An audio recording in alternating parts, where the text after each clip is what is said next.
Прийшли окупанти до нас в Україну, форма новенька, воєнні машини та трохи поплавився їх інвентар. Байрактар,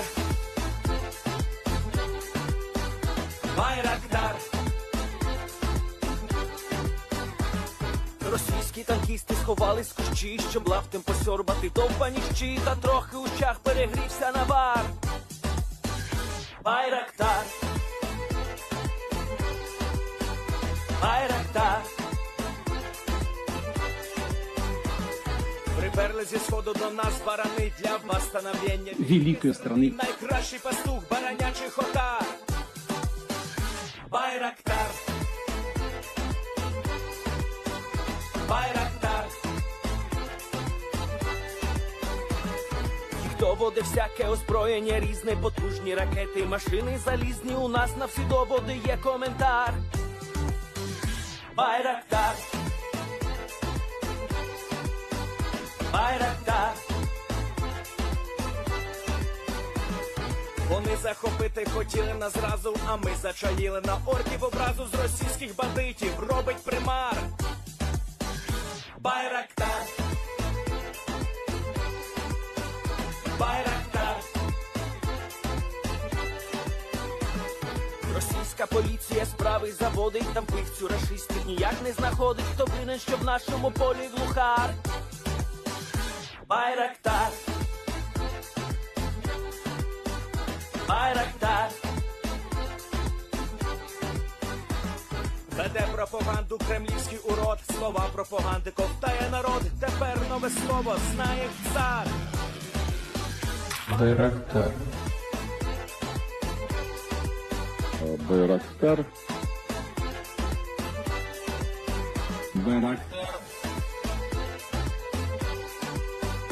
Байрактар. Байрактар.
Yes. The Leaf Spring Army sends its regards.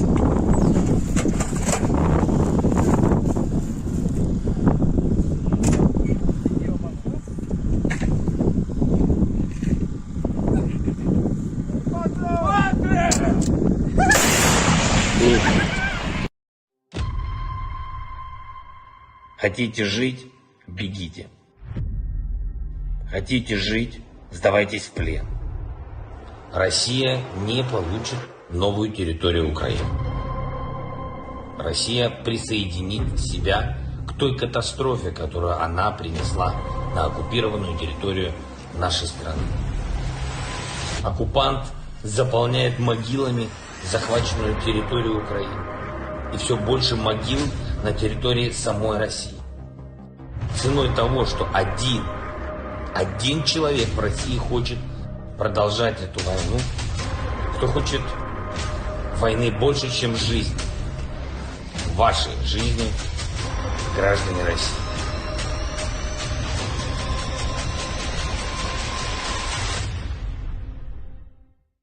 Русский военный корабль. Предлагаю сложить оружие и сдаться. Русский военный корабль, иди нахуй.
Hello, everyone. I'm the Enforcer, and I'm accompanied by Enforcer Matt.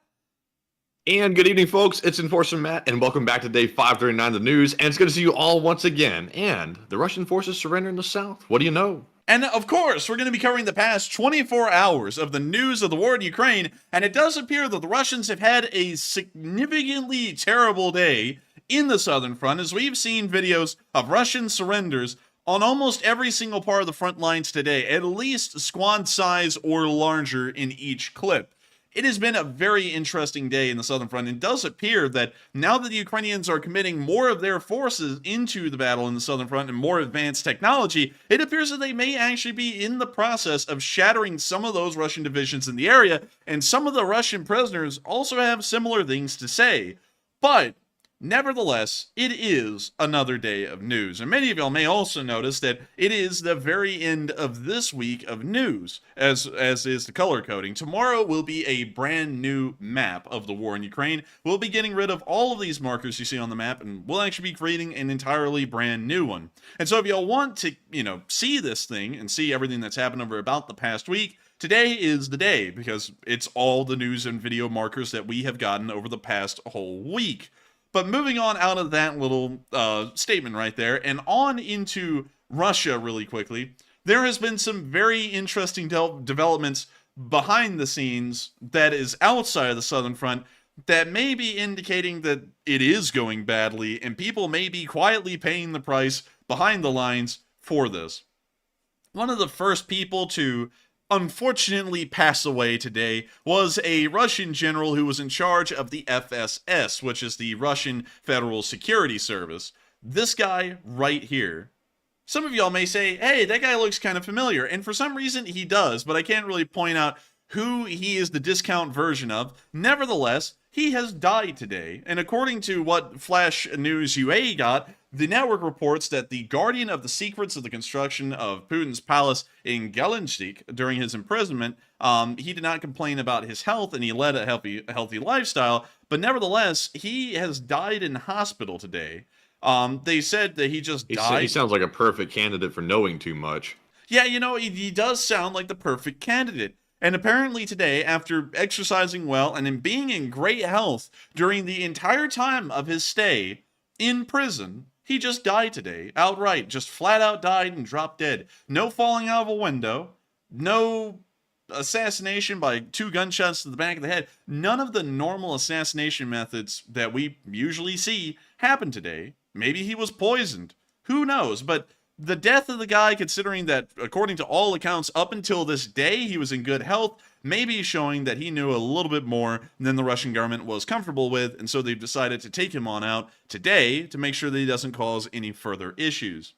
By the way, did y'all ever hear about the ending of the story to Surovikin? Because Surovikin kind of disappeared during the Russian coup, came back for a little bit, and it looked like he was back in the limelight. But more news is coming out today, and I didn't include it in tonight's news bulletins because it's in my opinion, a little uncorroborated, but according to the initial reports coming out of Russia, Surovikin has been put under house arrest today. And he's only being allowed a few guests from the military, and also his family members and relatives. But beyond that, we now understand that Surovikin is under house arrest again.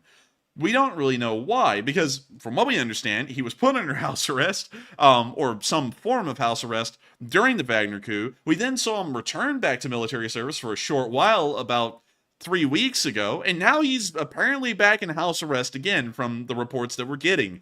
Of course, I can't really confirm them. We don't know if they're true or not yet. But if he is under house arrest, completely unsure as to why there has now been an immediate reversal, considering that the Russian government was A-okay with him commanding the military for a very short while, about 2 more weeks before they finally put him under house arrest again. Meanwhile, while the stupidity is continuing on in Russia, the Belarusians are practically codifying the stupidity inside of Belarus, as they have now deemed the Wagner private military corporation, or private military company, to be an educational institution. This came from Pravda today, and it was also retweeted on our Twitter. But they've registered the Wagner Group as an educational organization. Man, PBS ought to move aside because Wagner's coming to town now. Dude, man, Wagner is going to be teaching people the things that matter in life, like how not to drop the soap in prison, and also how not to get paid. They're going to be teaching the valuable lessons of life. But what the hell, like, the stupidest thing you could have ever imagined has happened. Somehow they get labeled as an educational institution or an educational organization. You know, that's like taking ISIS and labeling them as an educational organization or a nonprofit, a humanitarian nonprofit. It makes no sense at all. Yet it's happened, and it's actually law now. It's the stupidest thing imaginable. I can't even really say much about it rather than the statement that they are now an educational organization. So we're going to be moving on from that news. It's just bizarreness at its height. But we're now going to be moving on down towards the port of Renai really quickly. We are going to be getting into the southern front right after the port of Renai news, but making sure to touch on some of the more important things that are outside of Ukraine before we hop right into the breaking news of the night. So that way I can make sure that's covered, because every once in a while, whenever we hop right into the big news of the night, sometimes the little bulletins out there end up going uncovered because they don't really fit in anywhere anymore. But moving on into the port of Renai, another Russian attack occurred overnight on this small port. This is actually a port on the Danube River, and in this area of the Danube, the river is actually under the joint jurisdiction of the Ukrainians and the Romanians, meaning that there is a little bit of a question, as far as the river goes in this area, as to what is this justified as. Ships from both Romania and Ukraine have permission to travel on either side, depending on which direction they're heading in, either towards the Black Sea or up towards the port itself, or even further up the Danube. So who in the world gets the blame if a missile explodes on the bank of the Danube or onto a ship that is on the Ukrainian side, considering that the river itself is somewhat under joint jurisdiction in this area? Is it the Ukrainians or is it the Romanians? So far, it appears that both sides have agreed at the moment that if a Russian drone lands in this part of the Danube River and it's largely on the Ukrainian side, then it's not going to affect NATO, even if it does damage a Romanian-flagged or a NATO-flagged ship that was on that side of the river, like we saw last time. So at the moment, it's not going to implicate Romania or NATO into the Ukraine war conflict. But one thing that is interesting is the video footage that came out of this attack, because it appears that it was able to cause some damage, although the air defenses were trying the best they could to shoot down these incoming drones. You can see the air defense trying with everything they've got to take the drones down.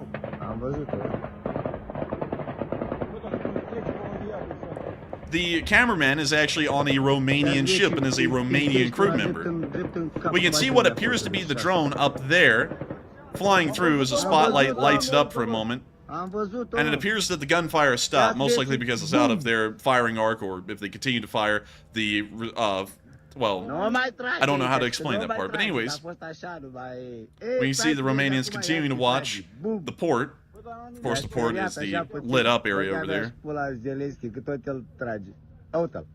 And there's the drone hitting the port. Damn. Now, some of y'all are going to think, oh my lord, you know, people are dying out there in this explosion. You're not going to believe what they hit. It's terrorism, but in a little bit of a different form. We've seen it before, but you would be shocked to see that it's gone this far inland to Robotyne, in the Danube.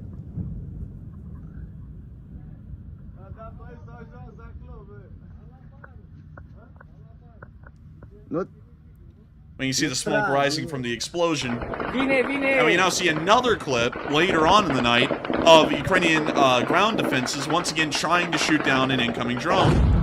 But that was also unsuccessful, and that drone also hit a silo. And that's what it hit.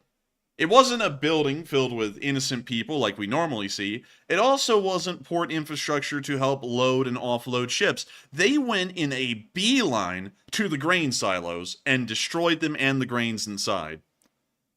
Now, I take it that the grain must have exploded when the drone hit it, because that explosion looked much larger than what the drone's capable of carrying. Yes, grain dust is actually flammable, very flammable. And so that's why the explosions look so huge, is when they hit that silo, the explosion goes and ignites the grain dust inside of the silos, which creates an even larger and more powerful explosion.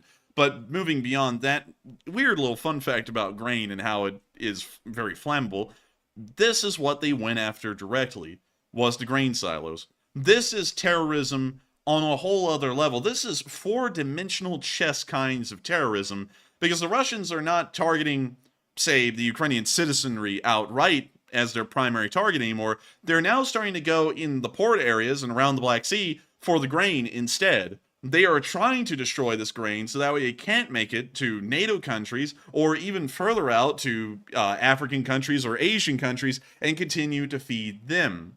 This is an indirect form of terrorism, more so, because while the Russians can kind of attack this in a war, it may be considered a strategic resource, although that's a bit of a stretch. They are trying to conduct terrorism on those external countries in other continents or other parts of the world and make them think, hey, we might need to buy grain from the Russians, because really the Russians are the only one at this point selling grain at this price point. And so then they start beginning to buy it from the Russians, and the Russians are able to cut the Ukrainians entirely out of the economic trades of grain for the most part. And that is a pretty wild and very evil kind of terrorism that they're conducting here, because the whole point behind it is that they are hoping that these foreign countries will buy their grain instead, and therefore the Russians will be able to fund their war for maybe just a little while longer.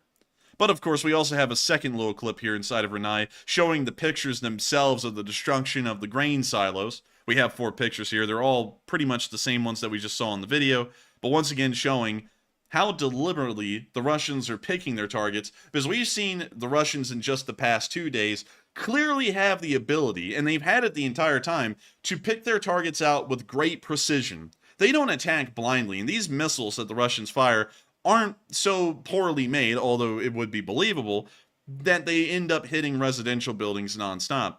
Yesterday, the Russians hit a missile and rocket factory in Dnipro. Today, their drones hit the grain silos only at the port of Robotyne. This is clearly showing the entire time any of those drones or missiles have hit anything, the Russians have clearly targeted those buildings and are intending on killing and wounding the people inside of them. It really removes the idea that the Russians are, oh, the Russian missiles are a little inaccurate, and so, those might just be acceptable casualties. No. Because they are able to target everything else with precision. Why the hell is that brought up into question whenever the Russians are attacking the citizenry? And some people go, oh, well, they just missed their target a little bit. No, they did not. That was the target. Moving on from that, however, and moving on into the southern front, while we've seen things that outrage us with the Russian government and the Russian forces, we've also seen some things today that once again continue to show that Russian forces are doing incredibly poorly. And these attacks on Ukrainian grain infrastructure is a Russian last attempt, for the most part, to find some way to make any money to try and keep the Russian war machine going. Because things in the south went terribly today for Russia, and they went amazingly well for Ukraine. Moving on into the area of Zaporizhzhia, we saw today that Ukrainian forces have continued to advance in the area and have continued to destroy Russian forces around Zaporizhzhia and outside of it. One of the most notable examples today of a destruction of a Russian vehicle was that of a Strela surface-to-air missile launcher. We can see that the Strela doesn't even really resemble a Strela anymore. The launcher has been completely blown away. The MTLB doesn't really exist that the Strela was mounted onto, but the Ukrainians were able to successfully hit and destroy the Strela today with a Switchblade 600, one of the few times that we've ever heard of the Switchblade 600 being used near the front lines, but apparently it was wildly effective. Moving on from that little bit of news, we also got an older clip. This was a clip that was just put out today, but it is when the fighting in Uruzhane was actually occurring around 2 or 3 days ago, and it shows a Ukrainian soldier actually beckoning a Russian to surrender so that way they don't end up wiping him out. The Russian refuses to surrender, and you'll know what happens next. We can actually show the whole clip as well because it isn't necessarily against YouTube's guidelines. You kind of get the implied message. So with that, here's the clip, if it loads. Выходи, So here we go. сука! Быстро! See the Ukrainian fire a shot. And right now, the Ukrainian is actually asking for the Russian to come out and just give himself over, and he'll be spared. Не вижу. Выкидывай его нахуй. Выкидывай, сказал, за ворота нахуй. Еще быстрее. Нет, я не вижу его нахуй. Не будем, выходи. And we hear him continuing to negotiate. We can actually hear the Russian talking back. You can hardly hear it. Выходи, блядь. Давай. And of course, the Russian's too stupid to give himself up. So in a minute, he'll pay the price for that dumb decision. And when you see that come in the form of a grenade that they just lobbed at his position, and they just cleared him on out. So, you know, you can kind of see what the Russian army is kind of like. While they are screwed, and the Russian army understands they're screwed, and nobody above them really cares about them, at the same time when the Ukrainians just say, lay down your arms, and we'll let you go, you can see what some Russians' response is. Although my government does not care about me, and although I've been poorly supplied, and I've had no training, and really this war is bogus, and I kind of know that as well as everyone else, I am going to decide not to surrender, and then I'm going to pay the price. And then that kind of brings into question a lot of people who go, oh, a lot of the Russians don't want to be there. Well, while they complain a lot about being there, their clear intent of not surrendering to this Ukrainian soldier kind of gives it the look that a lot of the Russians may want to be there, and the war crimes they commit are completely on their own volition. It's not just something that happens because people turn into savages in war. These guys are there, and they actually kind of believe in what they're doing, I suppose, considering that this guy wouldn't give himself up with the chip stacked against him. But moving on from that, and into our next clip from Uruzhane, or more so of a montage, someone actually made a small montage of all the video clips put together from the liberation in Uruzhane, and some of these we have not seen before. We can see a grad firing in support of the push, and we're going to be muting that because there's some kind of a... in the background? Somebody humming? I don't know, man. It went, oh, no. And I was like, that's copyright. Man, I don't care if it is or isn't, that's copyrighted. Oh, like, Tony's driving. We gotta go. Ruh-roh-racky, Tony's driving. And that thing's got no windshield, by the way. You can tell that. And there they go. How unstable it is. Everybody in the back's like being thrown around. Dude, that was rough. And then, of course, when you see the massive cackle of Russians that they actually just tried to pour into the town, they didn't even give them any support, any armor support or APCs to bring them to Uruzhane. This was a column, and I'll show y'all where this happened, because I got a little bit of a better story today about what happened in that video. So let me go here. Here we are. So this is the road that they were actually running down. It's this one right here. So they just took this whole entire infantry company from a battalion in Staromanivka, and they just told them, all right, pack up, we're moving. Where? To Uruzhane. And they just ran them up there. No APCs, no tank support, nothing. They just ran them up there in a giant group. And of course, that didn't end up well. They ended up getting obliterated by Ukrainian artillery before they even got to Uruzhane. And we can see the Ukrainians, of course, dropping some nades on the other Russian forces. And we now see the Ukrainians waving flags as they drive on into Uruzhane, now having completely taken it. We can also see them raising the flag over Uruzhane and giving a little address about the capture of the town. And I'll be seeing if there's music here. So let me go back. Yep, there's music. There's got to be music, man. It wouldn't be a Ukrainian clip without music. Dude, it just wouldn't be a war clip without music. Like, every single war clip has music in it. It's a law at this point. But anyways, Yeah, great. put in some of that, what is it, Benny Hill or something in the background, you got a perfect video. Yeah, it's amazing. Or put in Chad music. Chad music is the go-to. But still, amazing to see that the 35th Separate Marine Brigade was able to take the town of Robotyne, and here was a small montage of some of the clips that even we didn't get to see from the 35th Separate Marine Brigade of them attacking and taking the town. But when you look at the defense that the Russians put up against Robotyne, it is showing an army in its death throes, or an army that isn't hardly competent anymore.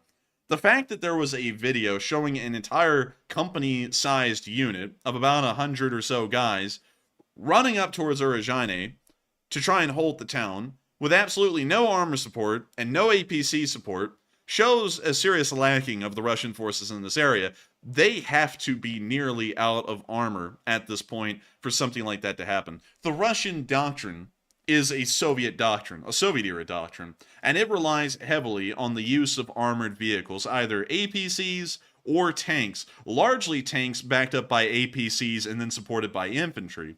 So the fact that we saw that they were going to attempt a breakthrough to Robotyne to continue its defense, and it only consisted of infantry, is showing that the Russian forces in this area are done for. They don't even have the critical vehicles in their doctrine that would be required for them to manage a proper defense of the area.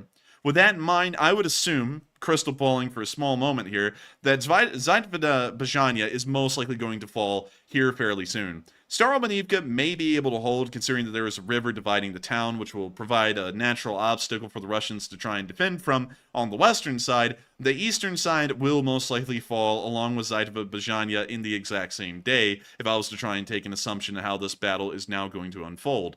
But it's showing, it's starting to show greatly that the Russians are on their final legs, at least in the southern front, and things are going quite poorly. This wasn't the only place that it went poorly in. It went poorly even on the wide flanks and deep behind the lines for the Russian forces in this area today. In Yakorovka, we saw that a Ukrainian drone was targeting Russian forces there and continuing to whittle them down, so that way any kind of reserves or reinforcements that could be quickly transferred over to Staromanivka will most likely be in far worse shape. Well, you see the Ukrainian drone flying into the town with some heavy metal accompanying it, and it's about to hit it. Oh, yeah, that's a nice change from the Benny Hill music. And I gotta tell you, oh man, I'm telling you. But we can see the drone hit the Russian vehicle right there, and it appears that it did just hit some heavy metal, pun intended.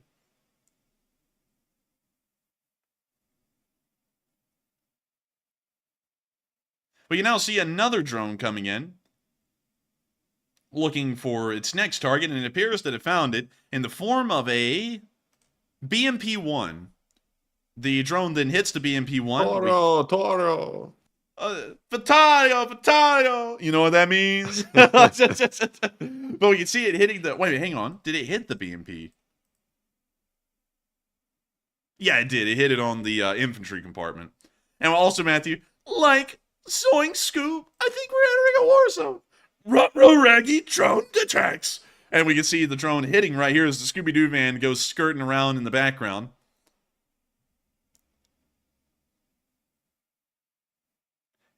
And we can now see the next drone actually telling the pilot to land now. It's forecasting events. Yeah, the drones are always so anxious to like blow something up. They're always like flashing land now on the screen. Man, it's like one of those arsonists, you know, like they just want to get to burning stuff.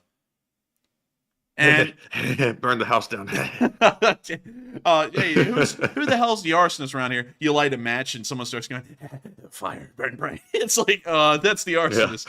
Yeah. Man, you sure does get excited for fire. Dude, imagine an arsonist Like being a firefighter.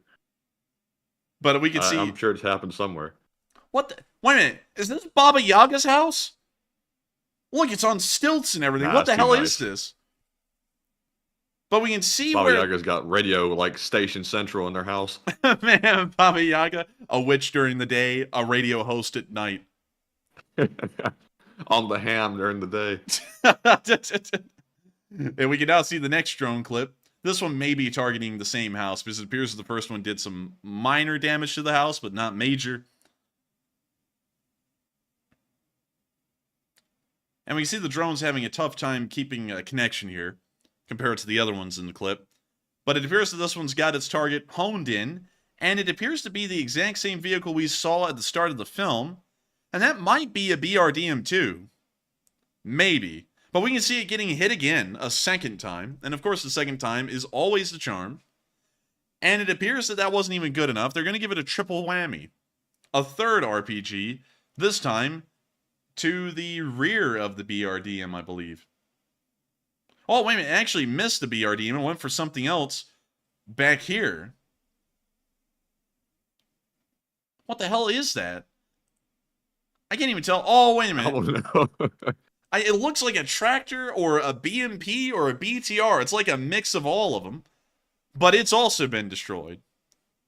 And so with that, that's the end of that clip. But great to see that the 72nd Brigade was also making sure to inflict some somewhat serious damage on that Russian unit in the Zaporizhzhia area. And moving well behind the lines back to Lyubimivka and even further south than that, we saw that the Ukrainians were able to destroy a Russian mine storage in that area today. Of course, the open-air market. We all know the open-air markets of the Russian Federation, and you can see it right there near this pile of rubbish. Well, not rubbish, but rubbish. And we're about to see it blow up. And that log almost took out the drone right there. Look at that. It's like a boomerang. Man, right now the Russians are sitting there. It's okay. If we lose this front line, we have plenty of mines to defend the front. Blast! We're losing the whole thing. But anyways, that's the end of that clip. And great to see that they were also able to destroy more Russian landmines in the Lyubimivka area before they could even be laid out. We're now going to be moving on into the area of Robotyne. Things went, from what we can tell, very well in the Robotyne area today. Ukrainian forces were able to move forward. However, of course, moving forward is with danger, and we can see that some of that danger ended up leading to a few wounded Ukrainian soldiers, but beyond that, things went fairly well. They were able to push forward today, and we'll also be showing y'all some of the results of that here in a second. But we can see some of the Ukrainian soldiers that are wounded laying down here. And we can also see that they have a Bradley picking up some of the wounded, and a couple of other APCs, maybe even an M113 over there to the right, picking up the other wounded soldiers as well.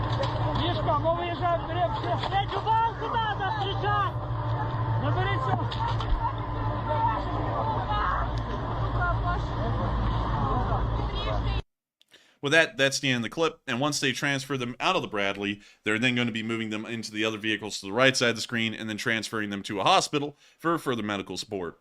But we're going to be moving on from this clip, because while the brave soldiers of the 47th Brigade have risked their lives, and some of them ended up getting wounded, and some of them today also ended up being killed, of course, they were able to once again secure more ground and move forwards towards the town of Tokmak. And we saw today that there was a decent amount of Russian prisoners that were taken in this area.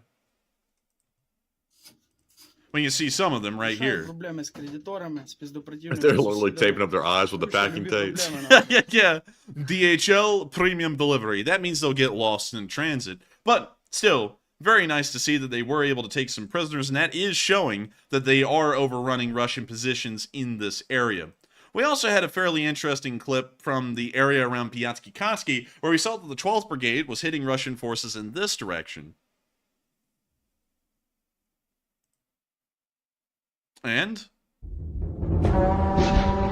we hear some Roman war music, which is great, off to a great start. And we now see the drones going to work, hitting a Russian vehicle and blowing it up into the tree line. And we can also see a Russian running down his trench. And we can now see that Russian no longer running down his trench. In fact, he did a disappearing act.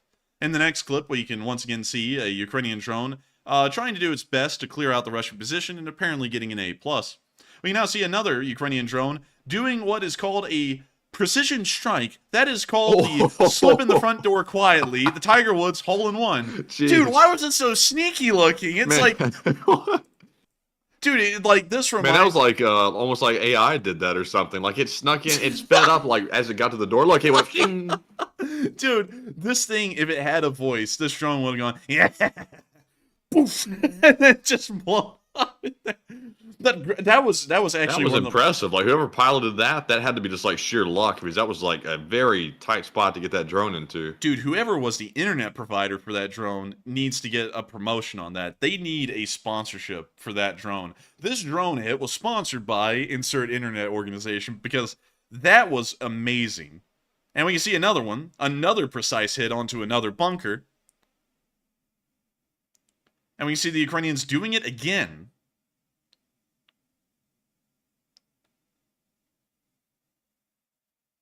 And we can see him hitting some kind of a dual RPG launcher, now destroyed. Really weird. We now see them hitting some electronic warfare stations, surveillance towers. You know the gist. We can see some Russian soldiers moving around in a trench. We're about to see the Ukrainians ensure that they're not moving around in trenches. We can now see them dropping drone grenades onto Russian outposts at night and taking them on out.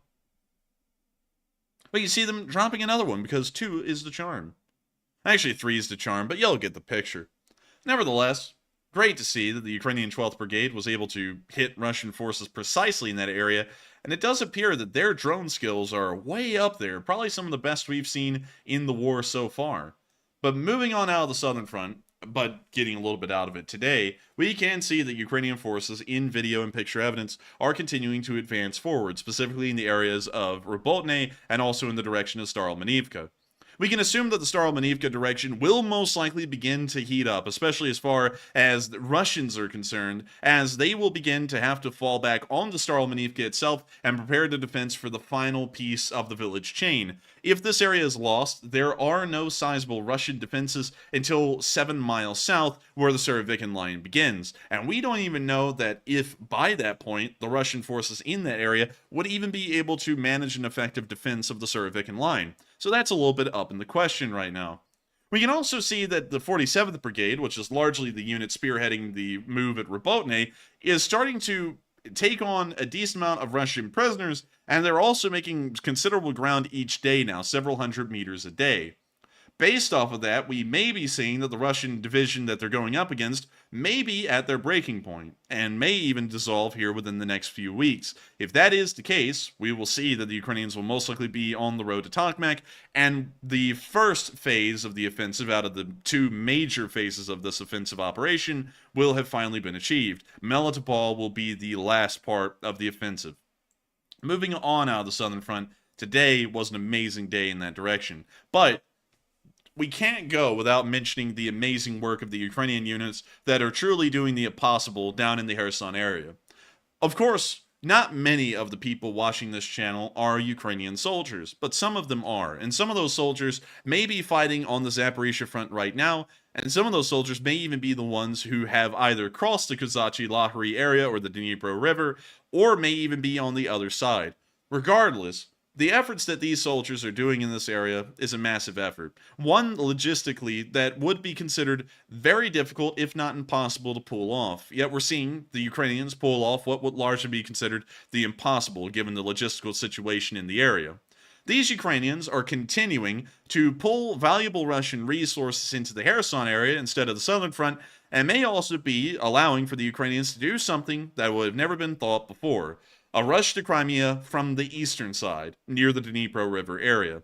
We got one clip from this area today showing a Russian radio relay being destroyed, but do not be fearful. The Ukrainian positions on the southern side of the Dnipro River at this point are strong. Ukrainian forces do hold the town of Zaporizhzhia and were able to capture a Russian major the other day, and also destroyed at least 1 Russian company engaged in the fighting around that village. They have a stronghold. The Ukrainians are currently working on building up a logistical chain crossing the river in that area, and until then, we'll probably see that that front line does not expand. So, unfortunately, we don't know when the push will begin from Zaporizhzhia or anywhere on the southern side of the Dnipro for that matter, but it is in the works.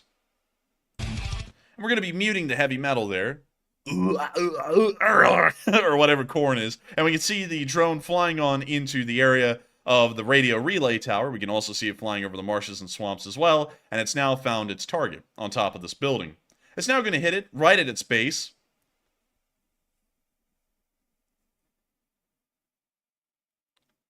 And we can see it in slow motion as they now hit the base of that tower. and knock out the radio relay. That, of course, is keeping the Russians blind in the area and helping the Ukrainians to have the advantage on being able to set up supply lines and to also reinforce their units that are on the southern side of the Dnipro River, either around the marshes of Zelenskyy or in Zaporizhzhia. It is an amazing effort. I cannot say this enough.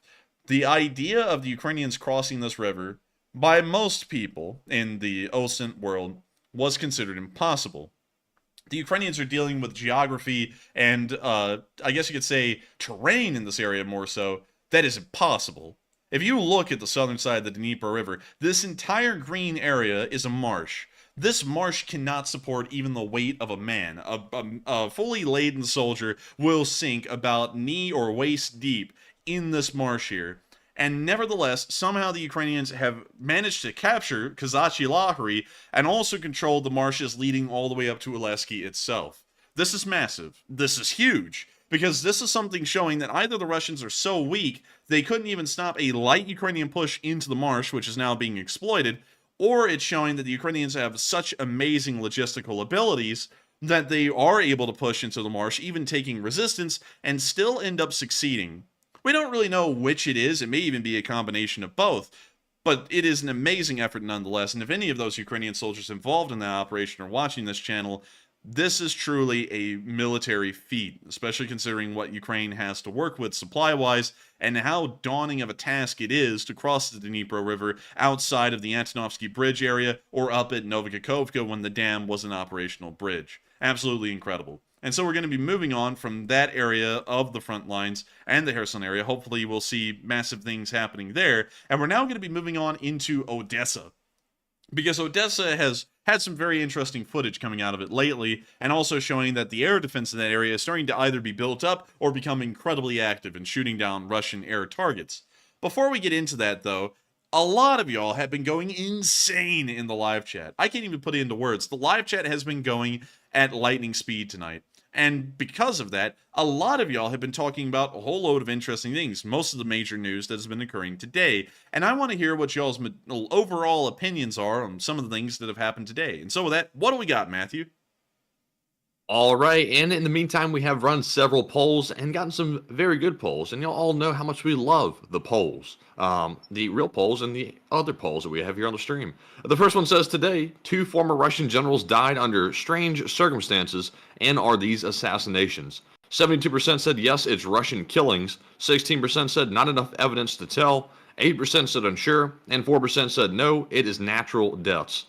Now, one of them, I can't remember which one it was, they died under unknown circumstances, so we're not even sure how the guy died. The other one, they claimed died of some sort of illness or some kind of natural cause, if I'm remembering that properly. But they're both under kind of weird circumstances. That one guy who died for the medical issues or reasons, he had led a healthy lifestyle up to that point. So he didn't really have anything popping up until just then. And obviously he held some secrets, so there's a red flag right off the bat. So to me, it does seem like Russian killings, and it wouldn't be out of the question for that to happen, because it happens quite a bit in Russia. But Enforcer, what say you? I would have to say I do think it is Russian assassinations that are occurring on these generals. You don't really see a lot of generals in Russia die unless if it was ordained by the government or if they're old. And very few Russian generals actually live to be old enough to die naturally. Most of them actually get assassinated, funnily enough. So I would say that these guys are probably getting assassinated by the Russian government through poisoning or other means, because either they're holding secrets or they have pissed the Russian government off due to their poor performance, and now they're paying the price. So that would be my opinion on it. And so with that, I hope we addressed that poll fairly well, and we are on to the next one. All right, and our next poll says Russian General Surovikin is now officially under house arrest and ordered to remain silent. And what are your thoughts? Looks like 60% said he's been under arrest for a while, 21% said it seems like Russian theater, 18% said Surovikin is in much worse shape than reported, and 2% said Surovikin is not under arrest. And on this one, if I recall properly, Surovikin has been disappeared for a long time, but we haven't learned until today that he's actually under house arrest, and he's also been ordered to remain silent. My guess would be that Putin is trying to silence him, keep him out of the public spotlight until people forget about him, and then he might also have a sudden health issue and pass on. That would be my assumption. One thing I find interesting, though, is that some people believe Russia just goes out and just kills people boldly when they're high profile. That's one thing I have noticed with Russia over the 500 days we've covered the war, is they don't go kill high profile people right off the bat. They always try to let them fade into non-existence, and then they get them. And it looks like they're trying to do that with Surovikin as well, because obviously what he did during the Wagner coup was a betrayal to Putin. So Putin is not going to forget that, and he'll probably be coming for him later. But Enforcer, what say you? I would have to agree for the most part. I think that Surovikin is certainly on the hit list at this point, but like we saw with Wagner, you can't just kill the high up people immediately. You see, they're too high up. They're like public figures, celebrities to the Russian public. So if you killed one of them immediately, that would start to cause a lot of uproar. So you have to let them eventually die off in popularity. And that's what we're watching happening right now with Surovikin. They're putting him on house arrest. They're not allowing him to talk to anyone. The kind of like oath of silence or whatever the hell they've given him. And now he's going to sit there for a while until people kind of forget about him. And that might be a long process. That might be 2 years from now. And then they'll kill him. If the Russian government is even around at that point. If a new one hasn't come in place. But that's most likely what we're going to be seeing. Because whenever someone like Surovikin is put on house arrest and they're told not to talk to anyone, that is the Russians' aim of trying to slowly move them out of the public eye and move them out of public attention, so that way they can eventually be taken out, thrown out of a window, or something like that. And I gotta tell you, Surovikin, if they said he died from diabetes or something, it wouldn't be that out of the picture, because that guy sweats ham. I mean, you can tell it. Like, that guy is... That guy's in some bad shape, health-wise. So, with that, I hope we addressed that fairly well. And I hope Mr. Lunchtime enjoys the shout-out there. Not that he's Surovikin or anything, but Mr. Lunchtime is Mr. Lunchtime. Anyways, with that, we are on to, I believe, the next one. All right, and that was our last poll for now, so we're moving on to our Super Chat questions. And up first, we have a very generous $50 donation from guess who? Felix the Fat, formerly known as Felix the Cat, and now they're Felix the Fat. And I still don't understand the name, but it is cool to see. And also, welcome back. And they said, it's been a while, friends. Salad Fund. And please give a chat a question. Oh, man, I'm telling you, what they saying, we're fat or something? What Salad Fund? What's that about? Oh, man, I'm telling you. Oh, man, people call me fat. Oh, man, real fat. But anyways, thank you so much for the support, Felix the Fat. Welcome back. It's been a while. Where have you been? I've actually wondered where so many people have been. What the hell was that tired A for? You went... I was like holding back a cough while I was doing that, so it sounded pathetic. Dude, you sound like you had tuberculosis. But anyways, where in the world have you been, Felix? It has been a while. And, you know, I've been wondering where some folks have been. Like, Jesus UCSB is watching our videos, but he's not watching our streams. I'm guessing that he's gotten really busy at night. But hell, I gotta welcome you back, Felix. We always miss everyone who's an old guard in the Lee Spring Army, and I'm glad to have you back. And I hope that you've been enjoying tonight's stream so far. It's only been an hour, nearly, but I hope it's been a fun one, nevertheless. And thank you so much for supporting the Silent Fund. We get so much support for the Donut Fund, the Coffee Fund. Hell, I drink so much coffee at this point, I seriously think I'm going to burn my heart out at some point in the future. But that's for future me to worry about. Yeah, it's no big deal. But that's for future me to worry about. We need healthy stuff, like salads. Good stuff, healthy things, to keep us alive so that way we can keep this stream running. And so thank you not only for supporting this channel and helping us to keep it running, thank you for supporting a healthy lifestyle, so that way we can make sure that we don't end up dying, and we keep this thing going. And so with that, thank you so much once again for support. Thank you for being an old guard of this channel, Felix the Fat, or as I know you, Felix the Cat. And we will make sure to get a live chat question. And with that, what do we got, Matthew? And the live chat question goes to Fethdar, who says, can we take another moment to laugh at Belarus making Wagner an educational institute? Yes, we can. I'm trying to find ways to put this into the words the best I can, but the words just aren't there. This is the stupidest thing I have ever heard, period.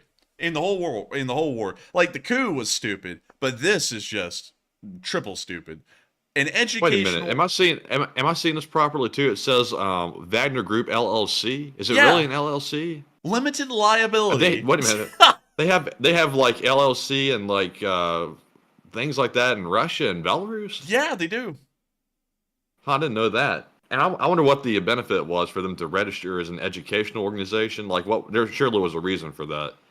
I have absolutely no idea. I don't know what the Belarusian law looks like to make that make sense, but it's the stupidest thing ever in the history of the war. You're taking a mercenary group and you're going to call them an educational organization. They better be going to schools and doing like balloon animals or those sick yo-yo trick shows that they used to do at elementary school for them to be an educational organization. Because if they're not, they're going to be the most lame-ass educational organization ever seen. Hey kids, you want to see someone who's gotten their legs and arms blown off but yet still serves as a mercenary because he hasn't fulfilled his contract? Come here, Vadim. And then they roll out some guy who's, just a nub in a wheelchair. I don't think they're going to be impressing the kids much with their little presentations. But nevertheless, that is the stupidest thing I've seen in the war so far. And so with that, I hope that does address that fairly well. And thank you so much once again, Celix to Pat, for sponsoring that live chat. And I hope we addressed that fairly well. And with that, we are on to the next one.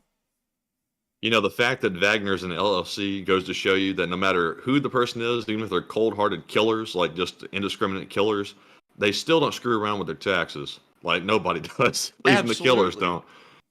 Goodness. I had no clue they had LLCs in Russia. I figured that they had literally nothing like that. But that's interesting to know. But anyways, moving on to our next super chat, we have a $50 donation from Colleen Emsley. And thank you very much, Colleen, for that very generous support. And also, good to see you once again. And she says, I hope law school is going well and fishing slowing. So moving to the farm now and hope to catch some streams. And good to see Ukraine make progress, but we should send more air defense and get them to test out our Bell V-280 Valor on those orcs. And Slava Ukraine and LSA. And Slava Ukraine, and long live the LSA, and welcome back, Colleen. It has been a while as well, and I gotta welcome you back. And I hope that you are able to watch more streams because we want the old guards back. The old guards were around forever. And so every once in a while, the old guards end up having to go places like Walter at sea on the USNS. Some folks dying of COVID. Not going to get into who that was, but apparently we were told that the reason why they weren't on stream for several weeks is because they were dying of COVID, which was, not dying of COVID. They ended up living through it, but they felt like they were dying through COVID.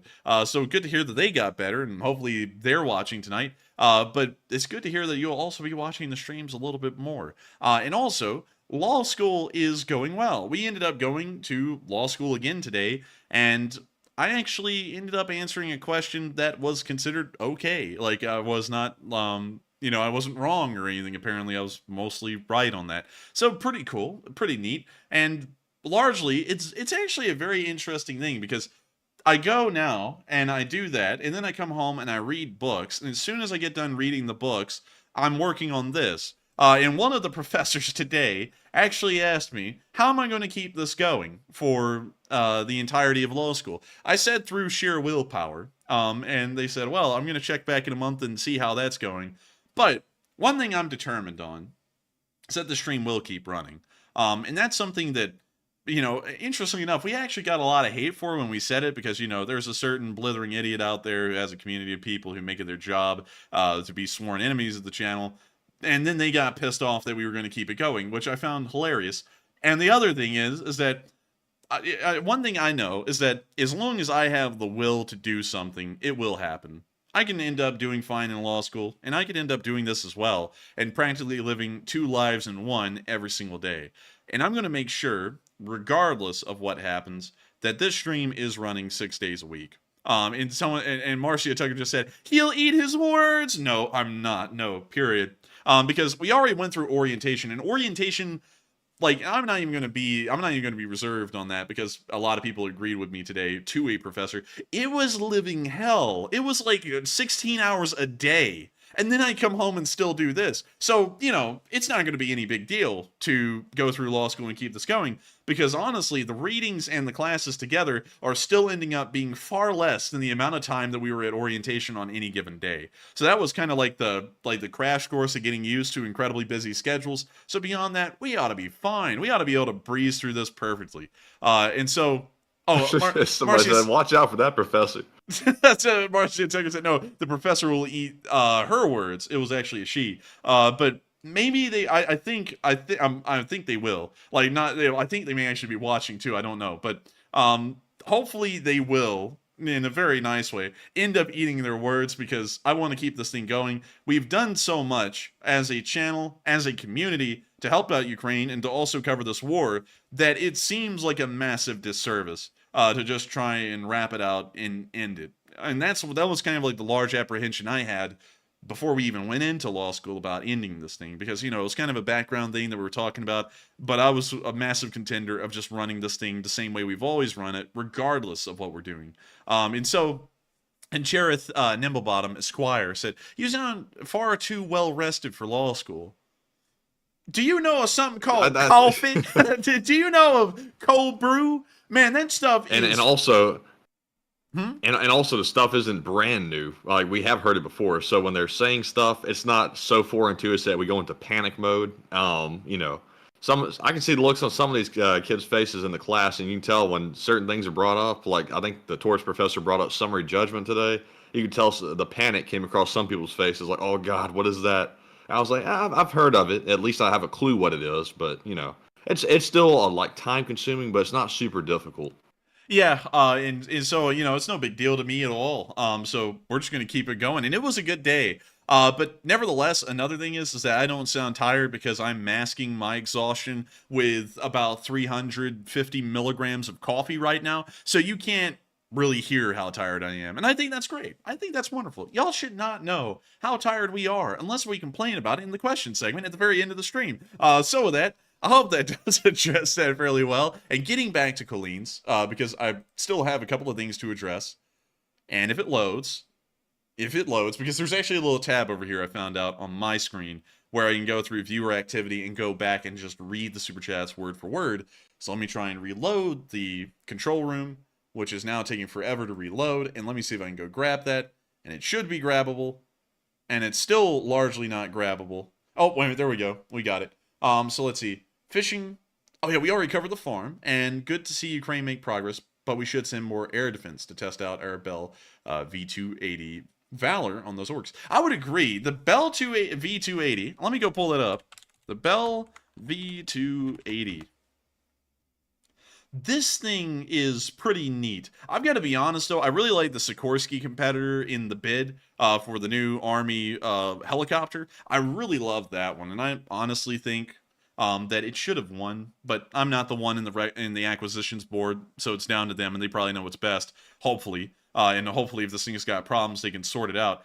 But I would love to see how this thing actually does perform. What kind of advantages does this tilt-rotor helicopter have over the Osprey, which has been plagued with problems ever since it's been introduced in the service, and the current UH-60 Blackhawks, which have been used practically since the 1980s.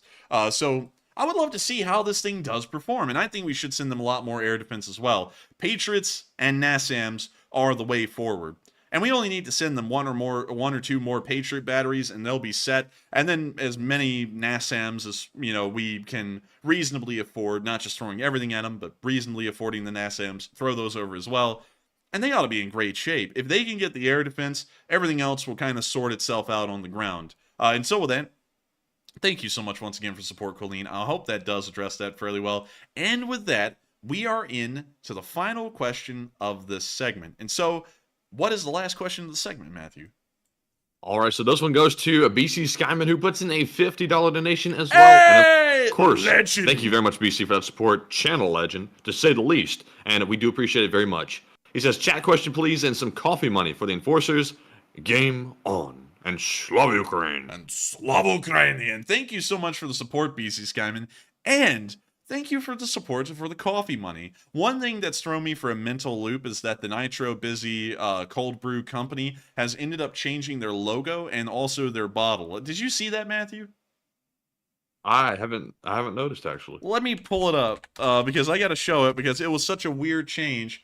Nitro Busy Cold Brew. Like they went retro or vintage is the best way to say it. Let me see if I can find a picture of it. Here we go. So here's what the bottles looked like originally.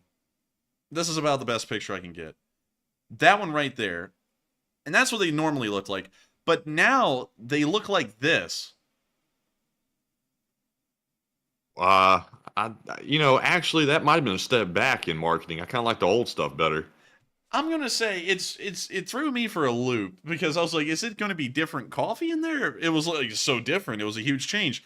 It's the same. It still tastes like dirt. But they like went back to like what I would call like 1950s kind of branding, which is really weird because usually people are big in the coffee world of making their brands look as modern as they can, but they went retro. So I don't know what was up with that. Very weird. But honestly, I'm actually completely opposite from Matthew. While Matthew thinks it's a step back, I actually like old brand designs. I really just liked it back in the day when everything was in a white box with black text on it and it just said something like soap. Like I thought that was just, it fits the description. It is soap. And so you don't really need all the beautiful branding and everything. And this still looks really good. It's not ugly branding. I think it looks great. But that's what my Exactly coffee. those psyops. He said hipster coffee. That's what it looks like. It's like that hipster branding types of stuff. Oh. The old one just looked like straightforward. Like this one though, you can be looking at it like, You know what this looks like, in my opinion? It looks like those little tonic bottles from the 1890s that had like cocaine in them, and it's called cough syrup or something like. Let me go pull one of those up. Old cough syrup bottle. Let's see if it'll find it for me. Yeah, dude, it looks just like it. I got that right on the nail. Let me show that to you because this is literally almost the same thing. It seems that bottle right there. yeah, it looks just like it. Yeah, that's Cough weird. mixture. Kaufman, dude, if you look at this, like, look, it has cannabis indica. It's got marijuana in that thing. Oh man. Oh man, they need to legalize it, man. I'm telling you, I'm not addicted or anything. But anyways, chloroform and alcohol. I'm telling you, that's Damn, a cough. this will screw you up real good.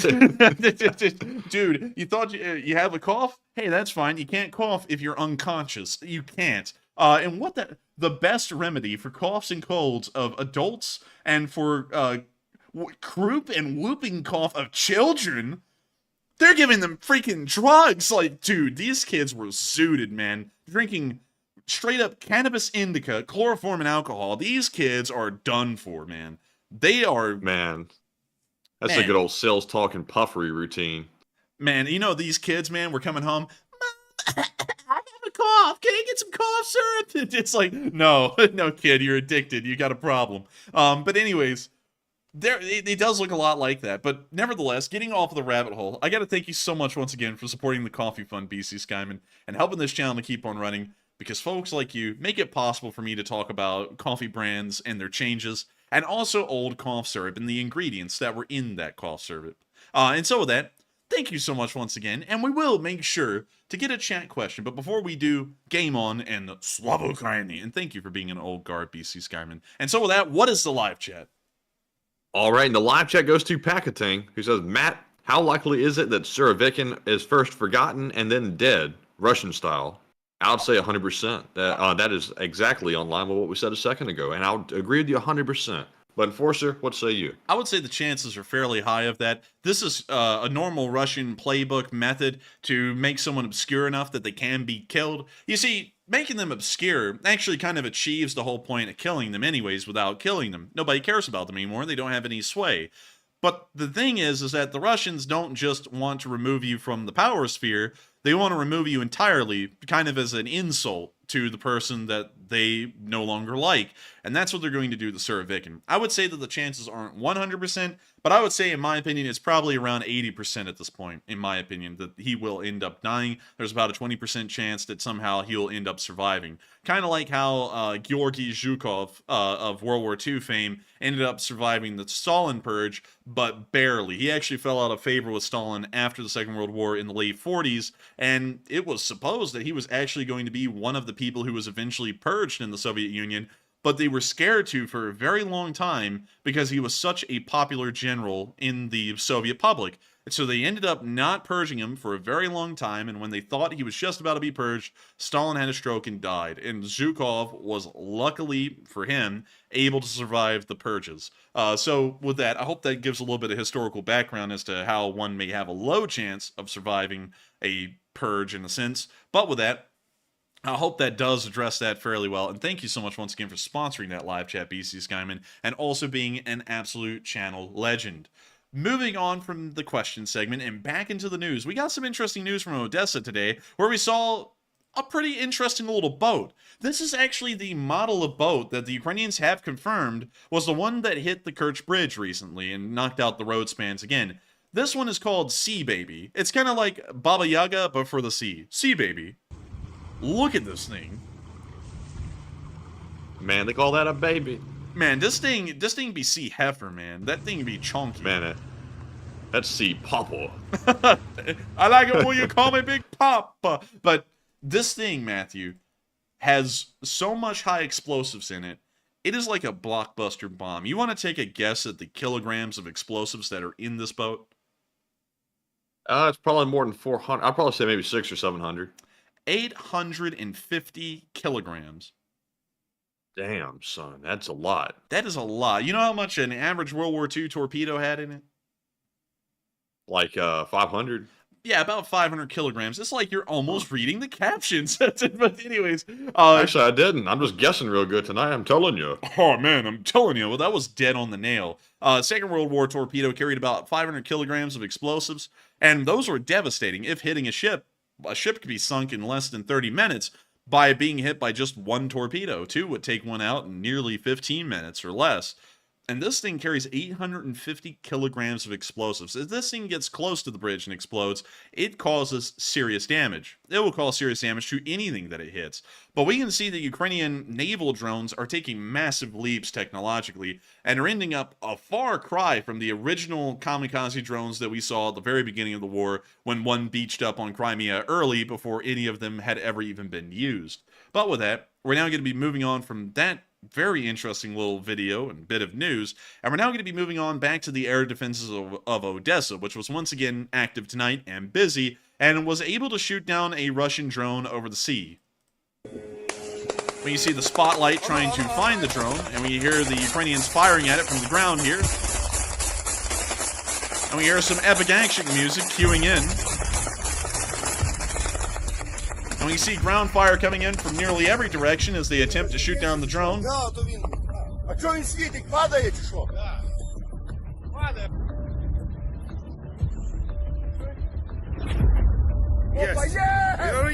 And we see it explode in the sky over the sea. They got it. And so with that, that's the end of the clip, but amazing work by the border guards in Odessa that were able to shoot down that drone from what we can tell with nothing but small arms fire. No Gepards, no surface-to-air missile defense systems, just AKs, and sheer luck, they were able to shoot down a drone over Odessa last night. Moving on from Odessa and into our location unknowns, we've also had some interesting clips up here today. Starting off with our first one, where we saw some pictures of the 3rd Brigade, otherwise formerly known as the Azov, in training. We can see here a T-64 BM Bulat, a very cool Ukrainian main battle tank from the Soviet Union. Well, upgraded from a Soviet T-64. We can also see the Azov in full kit advancing, most likely simulating an infantry advance supported by armor. And the next picture, we can even see that they're starting to pull out ATVs, proper ATVs, not the homemade ones, but the real ones that you can buy from some normal store. And then in the last picture, we can see a very nice camoed up Humvee with a MG basket. Very neat to see. Of course, Humvees are a little dated, but, you know, still better than nothing.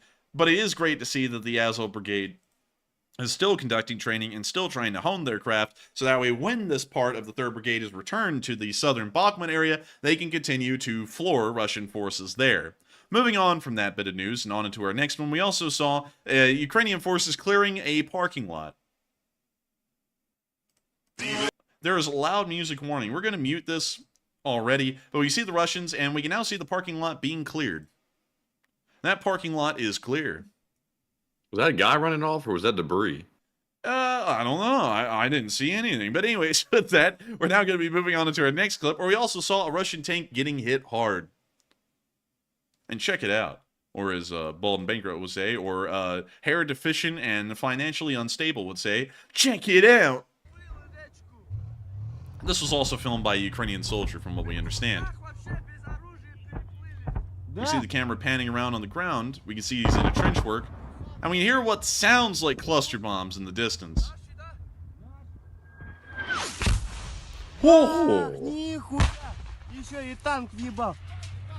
Hold up, let me read this caption. Let's see, video of a direct hit by Ukrainian armed forces artillerymen. Okay, so hang on, sorry, I got this wrong. Correction. This is actually a Russian filming the video, and the Ukrainian artillery is the one hitting that tank. Вот это жесть! Нихуя я экшен снял, бля, буду. Okay, this guy is legitimately insane. Заснял, все заснял, бля. Бля, вы вперед смотрите. And that's the end of the clip.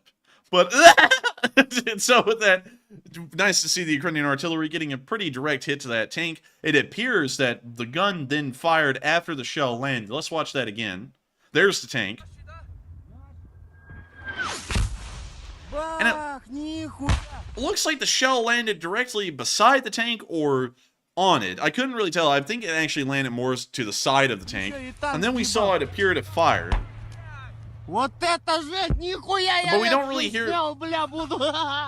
And there's a crazy laugh, but we can kind of hear the engine idling. It's not, the tank isn't moving. It's idle where it is. So we don't know if the crew was knocked out or anything similar, but let's go back and listen to that laugh. Бля, буду. Yeah, that guy is literally insane. Dude, when he got brought to the commissar, he said, "Are you mentally fit?" He said, "Do I look like it?" He said, "Yep, you're fine. You go to the Yeah, front." he's perfect. Put him on the front. Dude, you know, at night, some Russian soldier sleeping there. He's like, "Man, they hate being here on this war." And he hears, "Hey there, I see you sleeping.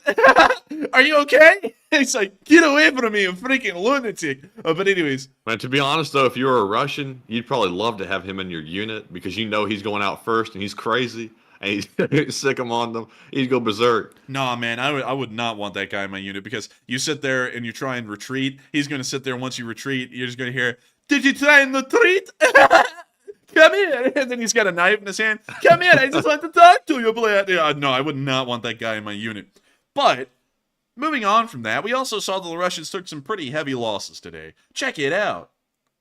Hey! KJ, 4 for Yes, Matt. sir. They got 4. Hey! Let's go. Jaga, jaga. Igor. And Wow. let's scroll on through the rest of the coming to memes. 4, Marcia bro. Tucker, 4 for Wow. Matt. Hey! Brad, 4 for Matt. Hey! Melissa Smith, 4 for Matt. Hey! Adam L. Fox, 4 for Matt. Hey! Bushy 777, 4 for Matt. Hey!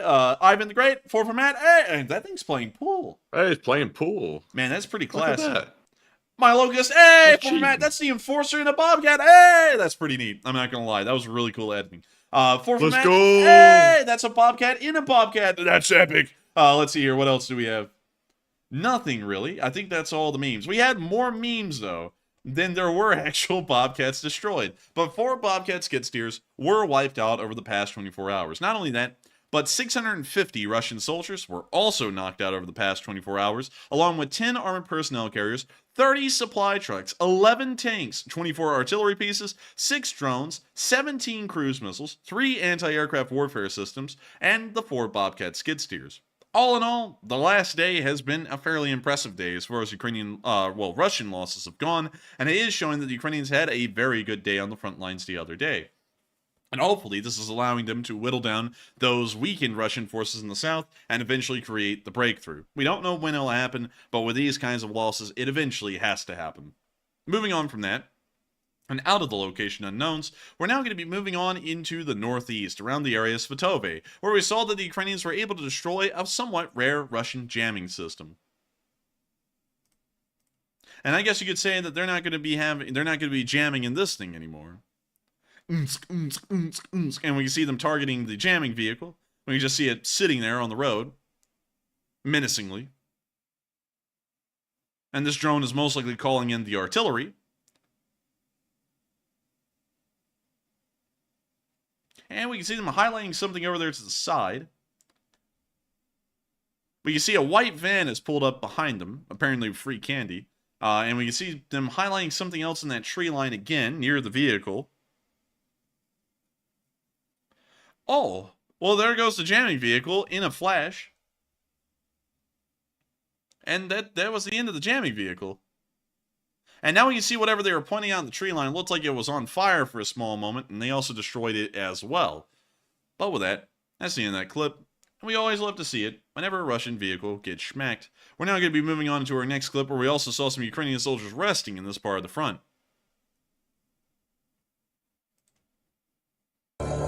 Whoa. Hey, let's mute that.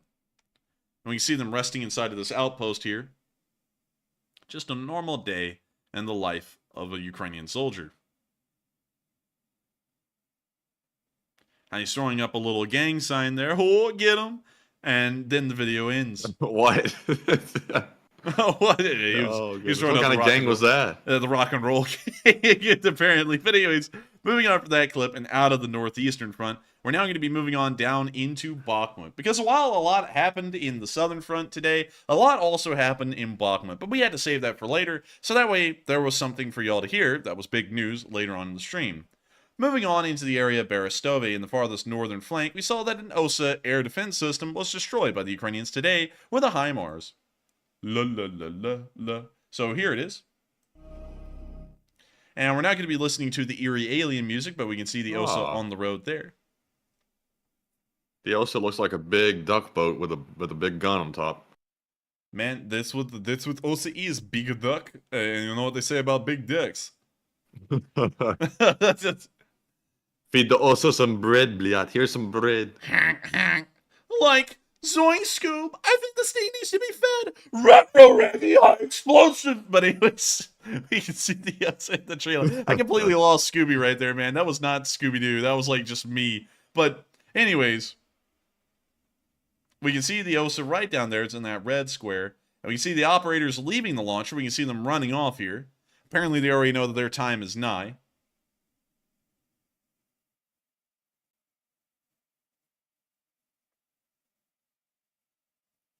And we see another angle of the poorly camouflaged launcher. See, I don't read lines. I read scripts. I'm just kidding. But we can see the HIMARS missile slamming into the OSA right there. And there she goes. It's over with. That OSA will no longer function. It's now a smoking mess. I guess you could say it's a hot mess. But we can see that starting to flare up. And it's gone. It's done for. OSAs cost around $30 million a piece. So a fairly expensive anti-air system to lose. And we can now see the pictures of the remains of the OSA after the fire burned its course. The thing's done for. It's charred. It's a piece of metal. That's the end of that little clip there, but I'd love to see another OSA being destroyed.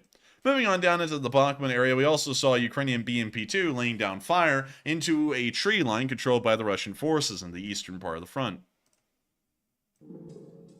We can hear the Chad music, of course, playing, as one normally does. Now we can see the tracer fire flying through the tree line and keeping the Russians' heads low. Or taking them completely off. It really depends on what you want to think.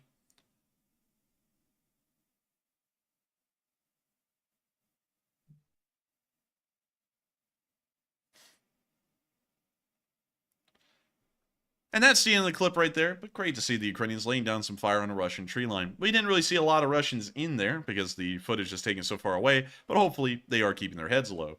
Moving on from that and further on into the southern flank, of course, where all the action in Bakhmut is happening at this point in the battle, we saw that Ukrainian forces were able to destroy a peon behind the lines.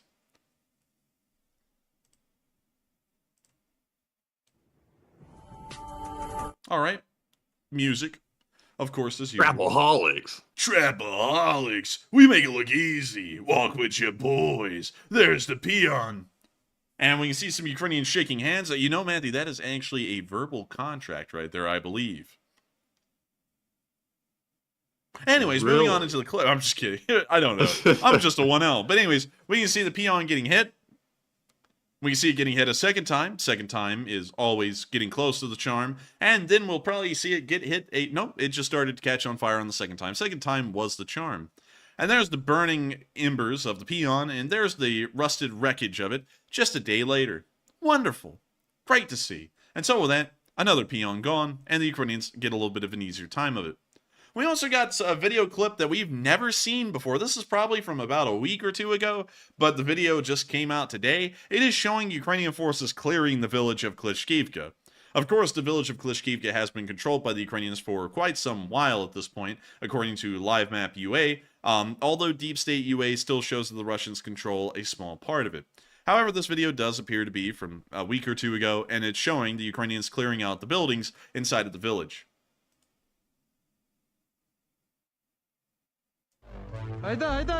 We hear some techno remix music, meaning that this is most likely copyrighted, and we have to mute it.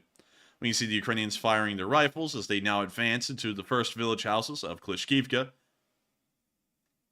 We can see them firing rifle grenades into the rafters of the building we see on film, and now moving through the town, making sure to clear out each and every building. We can also see this guy appearing to fire a rifle grenade along the length of the village, and something fell off the roof. We can now see a machine gunner laying down fire as his squad begins to advance to the right. And we can now see them lobbing a grenade down into a basement. And clearing it out. We can now see them putting in a little bit of extra effort to clear it out, just in case. You know, just in case if they survive the grenade, the bullets will get them. We now see him tossing in another, this time a little bit better, and closing the door. And you now open up the door. Oh, hello! Anyone home? No one's home. Man, somebody's been smoking but storming there. Man, somebody getting smoky. And we now see them firing into the building man. again. Say what? Oh, man. Aw, man. 420 Blaze. Aw, man. But anyways, that's the end of that clip. And great to see that they were able to clear some of the buildings in Klishkivka on film. Moving on into the area of Andriivka, we also saw Russian forces being destroyed there as well. Check it out.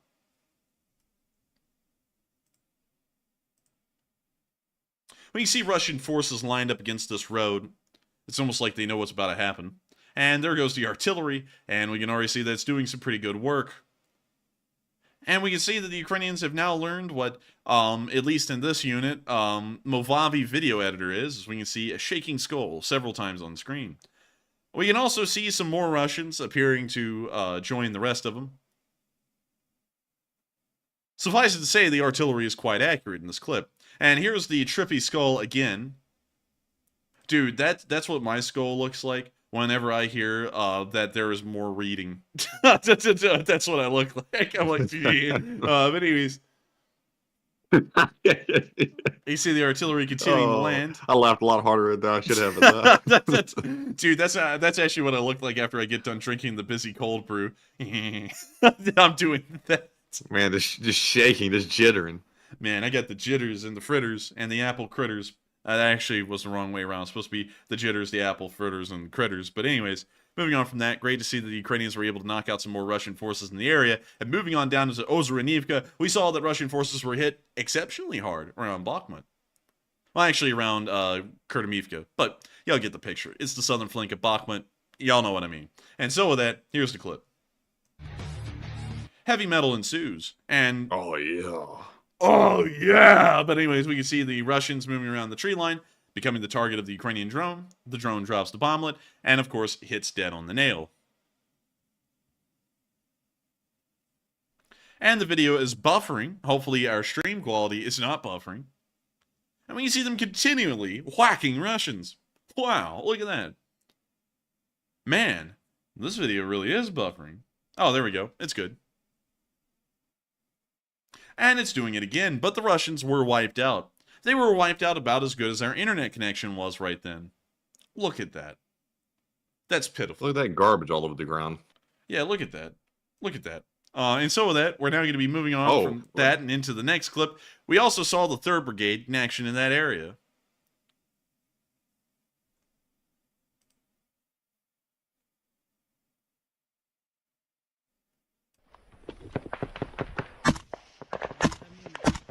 We see the soldier firing into the distance at Russian forces.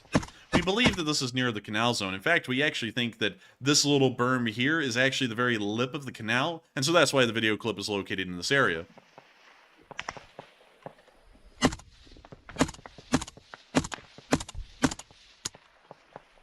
We now see that he needs to reload due to the distinctive click that one hears that then sends you into a panic.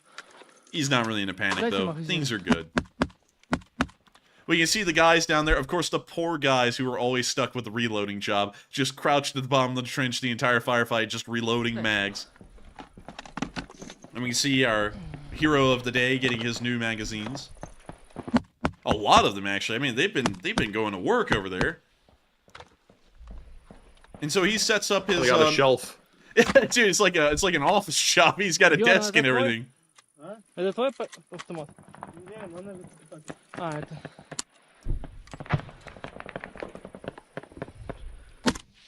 You now see them continuing to fire at Russian forces in the distance. They're not really receiving a large amount of return fire, although we can hear gunfire in the distance.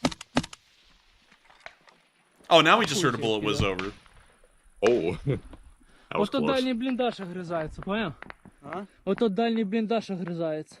Дальний? Да, дальній іменно.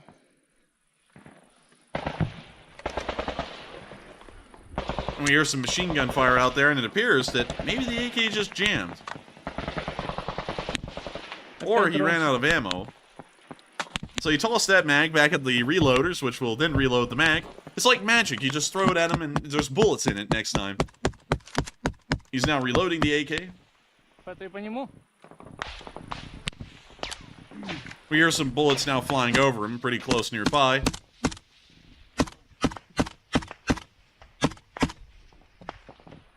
And we see him continuing to fire. You know something you never know until you fire an AK? Is that little grip up there, whether it be plastic or wood, actually gets scorching hot really quickly. That's something I actually did not know until I got an AK, and I shot it a little bit. And that thing is hot. Like, it is burning hot. You have to wear a glove to be able to hold an AK like that for a while. Otherwise, you end up holding the thing by the magazine, because that's the only part of the gun that is not scorching hot.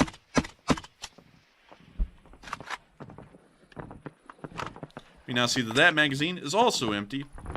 And now, he politely returns that back to the reloaders so he can get another mag.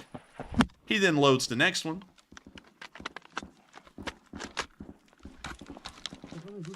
I can only imagine like how much ammo they're actually using by doing this like cover fire, like or suppressive fire day in and day out like this.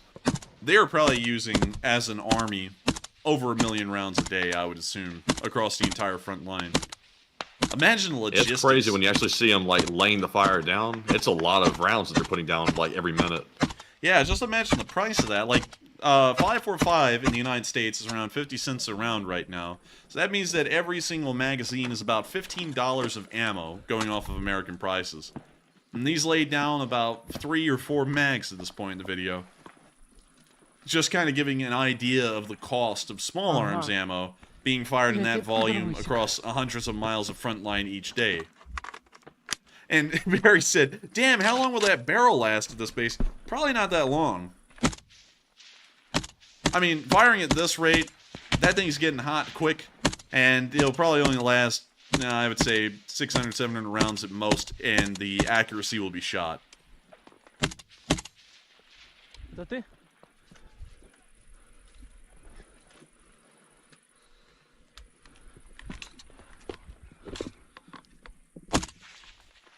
We see them continuing to fire.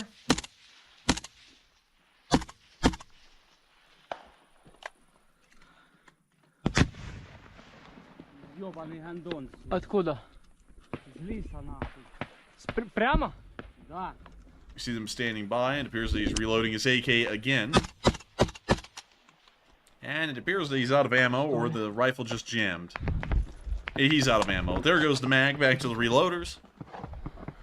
And Jack F just said he's switching in between 2 AKs. You're absolutely right. That's something I did not notice up until this point.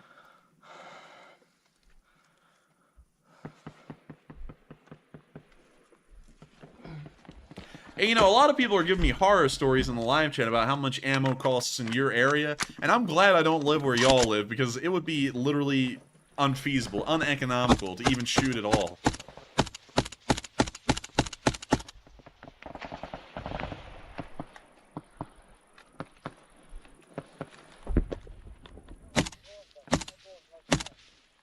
Що горять?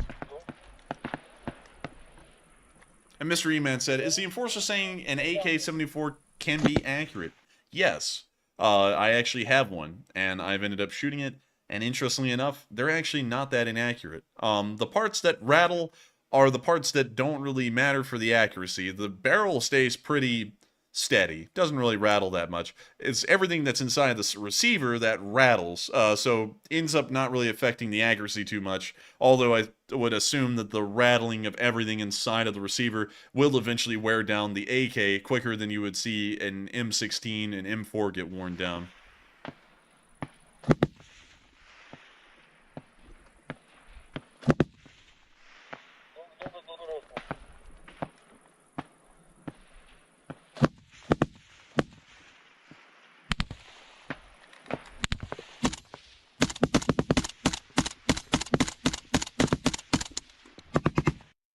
And that's the end of the clip, but a little bit of a look at what the 3rd Brigade is doing down there near the Canal Zone and what the battles are looking like at the moment.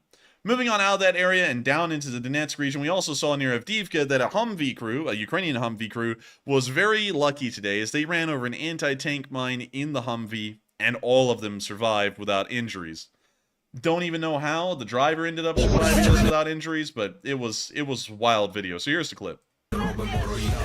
I'm also going to have to be muting the rap music here, but we can see them unloading the Ukrainian soldiers here. The machine gunner is laying down supporting fire so they can all get out. And then the Humvee will be leaving the battlefield, but of course laying down suppressive fire while they still can.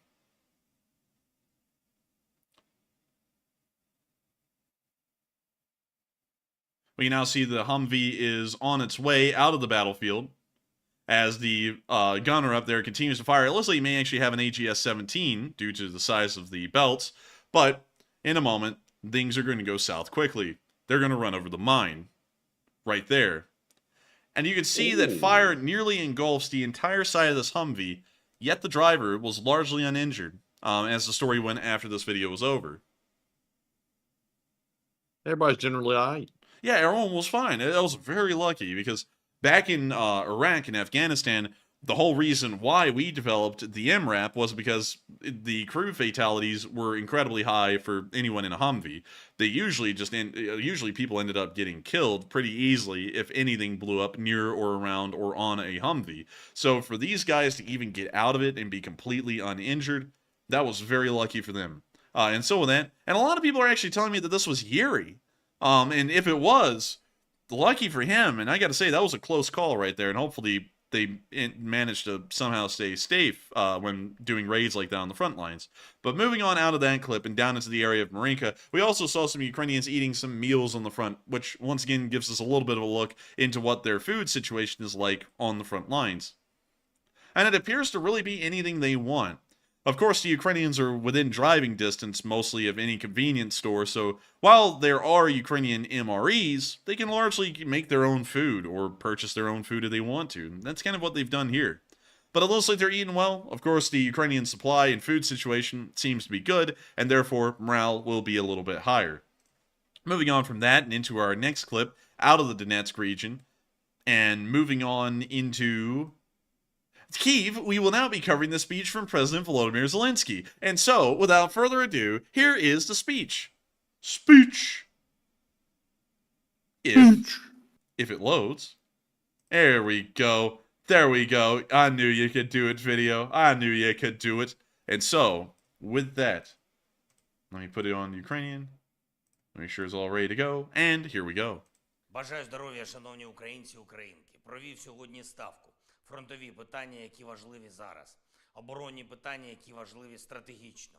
Командувачі доповіли ситуацію на східних та південних напрямках. Главком та Міністерство оборони розмова про боєприпаси. Віце-прем'єр-міністр Федоров та Держспецзв'язок те, що стосується дронів та загалом наших технологічних можливостей. В кожній бойовій бригаді воїни серед перших питань ставлять питання про безпілотники, про засоби радіоелектронної боротьби, про військову протиповітряну оборону.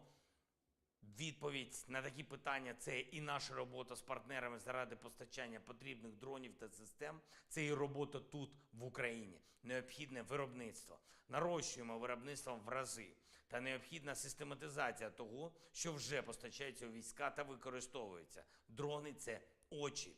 Очі та захист на передовій. Різної дальності, різних цілей. Дрони – це гарантія, що людям не доведеться платити життям, коли можна спрацювати безпілотниками. Власне, все те, про що говорили з хлопцями напередодні, на Донеччині, на Запоріжжі, у наших бойових бригадах, тепер є змістом роботи і Генштабу, і урядовців, і ставки. Очевидні задачі. Провів сьогодні і тривалу нараду щодо нашої міжнародної активності зараз, в другій половині серпня. Нові пакети оборони, нові політичні рішення заради України. Підтримка для нашої держави і людей. Цей серпень має бути вражайним для України. Це завдання для всієї команди нашої держави, для кожного і кожної, хто працює заради успіху України. Сьогодні є за що особливо відзначити наших воїнів. 80-та окрема бригада ДШВ. Дякую вам, хлопці, за вашу силу під Бахмутом. Взірцева сила, якою можна тільки пишатись. Об'єднана штурмова бригада Національної поліції «Людь». Дякую вам, воїни, за вашу успішність. Напрямки відповідальності ОСУ Таврія, 23-я окрема механізована бригада Морпіхи, 35-ї, 36-ї бригад, артилеристи 44-ї бригади. Дякую всім вам за дуже добрі результати для України. Молодці воїни, жодного дня не зменшуйте свої потужності. Окремо хочу відзначити сьогодні українських рятувальників. Дніпропетровщина, Харківщина, Донеччина, Одеська область, наші порти. Всюди, де цієї доби і не тільки були російські удари. Дуже важливо, що наші люди допомагають одне одному, дбають про тих, хто постраждав завжди і всюди, та за будь-яких обставин рятують життя. Я дякую усім працівникам ДСНС, медикам та поліцейським, усім військовим, які допомагають місцевій владі та волонтерам, які працюють заради людей і України. Кожен прояв допомоги зараз – це прояв нашої спільної сили, це не лише наша віра, а наша потужна впевненість, що Україна вистоїть, пройде все це і здобуде перемогу. Ще одне, те, що варто почути і побачити зараз усім в світі.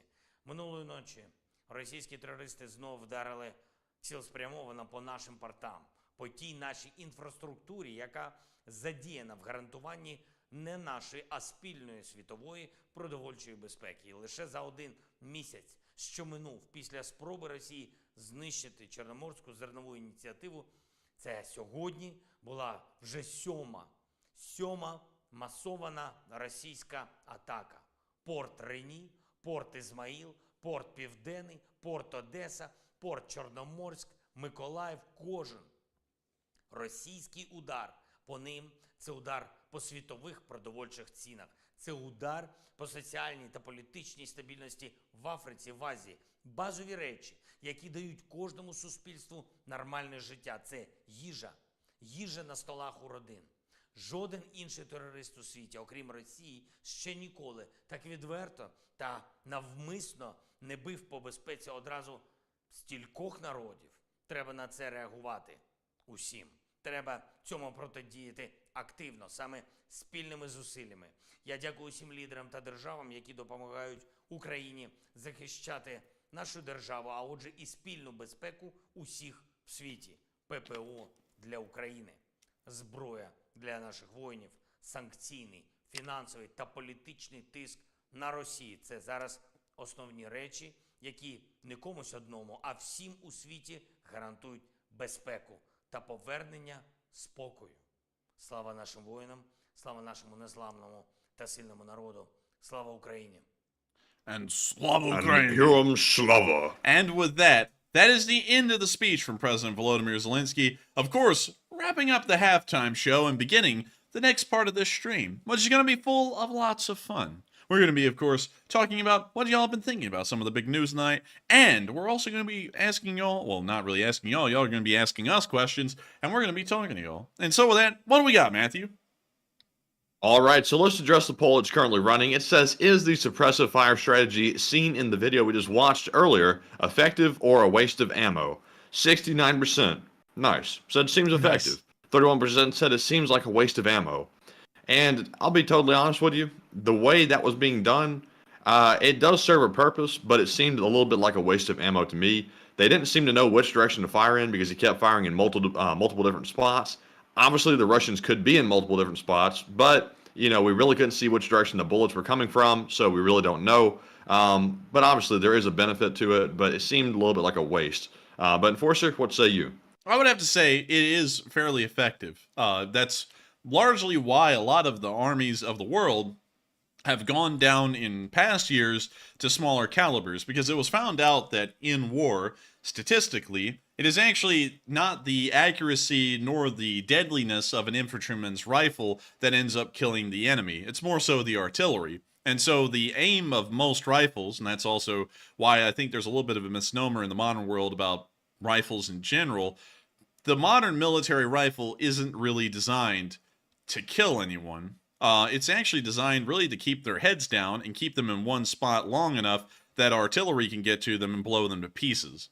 Because percentages show that the rifles won't really be doing much of the work; it'll be the artillery. So allow the rifles to keep the infantry in place in one spot and pinned down, so that way the artillery can get to them and do some work. That's why a lot of the NATO countries have, of course, converted from the 308 round, which is far larger, and the intent behind those larger calibers is that instead of laying down massive amounts of suppressive fire with smaller ammo that would do less damage if it hits someone, you send a giant round down range, you hit someone and you kill them. That was the whole point. And that's also why everything started to shift over to smaller calibers, is because suppressive fire, whether it actually keeps their heads down or really hits anyone, it's far more effective in keeping them in place so the artillery can take care of them. And so, largely, going off of that principle and knowing that the AK-74 uses a pretty small round, a 5.45 by 39 round, largely it's kind of filling its role. As long as the artillery comes in, though, and of course wipes out the Russians that they're firing at, then it's doing its job.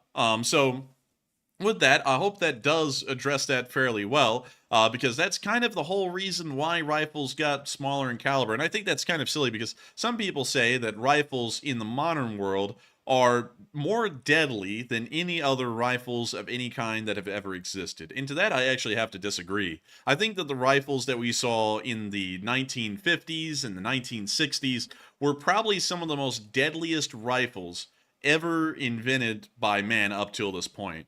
I honestly think that over the past decades, from the 1960s and rifle design, rifles have ended up becoming less lethal in a single shot, and they've more so become suppressive fire machines. That's really kind of what I think the doctrinal aim of most militaries around the world has been, especially in trying to get the calibers to be smaller. Like, for example, Pakistan just brought up 30-06. 30-06 was a caliber that was designed to kill. If you ever have seen a 30-06 gun fire, you will know that if it hits anything, whatever's at the other end of 30-06 will be gone. Same with 308. 308 is also a pretty powerful round as well, almost the same as 30-06. I believe the ballistics are actually a lot more sharp with 308 than it is with 30-06, but nevertheless, those rounds are designed to hit someone and kill them. 5.56, while it will hit you and possibly kill you, it has less of an ability to do that with a single round, just due to the amount of energy imparted onto the bullet itself.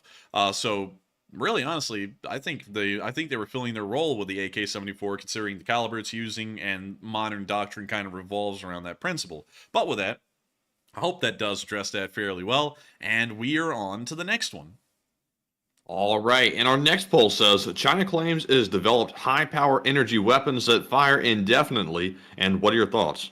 40% said probably false, no concern. 34% said we need to investigate. 19% said probably true and not good, and 7% said unsure. And on this one, I will say that in the past, folks have doubted what China has come up with technologically. They did come up, allegedly, with a system to somehow, through quantum physics, communicate with their satellite on the ground and also into space. I'm not sure how that works. That's way above my pay grade, but apparently they actually developed it and tested it, and it worked. So China gets a very bad rap because they have very bad quality because of how wide and how much quantity they manufacture. But on the technology side, I have seen that it looks like they might be ahead of us slightly. So I wouldn't put this out of the equation. It's totally possible. But, it'd be nice to have some more explanation behind it, because I'm not really like a scientist, obviously. But how do you create something that fires indefinitely? What kind of energy source do you have for that? But Enforcer, what say you? I would have to say I don't really believe it. The Chinese are always saying that they have something great and amazing. Didn't the Soviets always say that too? And then we found out after the Cold War it was purely lies. There was nothing good about anything they had. I think that's kind of... they said that about the hypersonic missiles too, and then they flew one over our territory and we're like, whoa, what the hell? Well, yeah, but then the Russians also said that as well, and then Ukraine has shot down about half of them. So, it's like... Oh, this was a real hypersonic. Like, it actually, was seen flying, like, at the proper speed. And it flew over the United States. Yeah, it went all the way around the world. And nobody heard the sonic boom from a Mach 21 missile flying up above them? I don't know about that.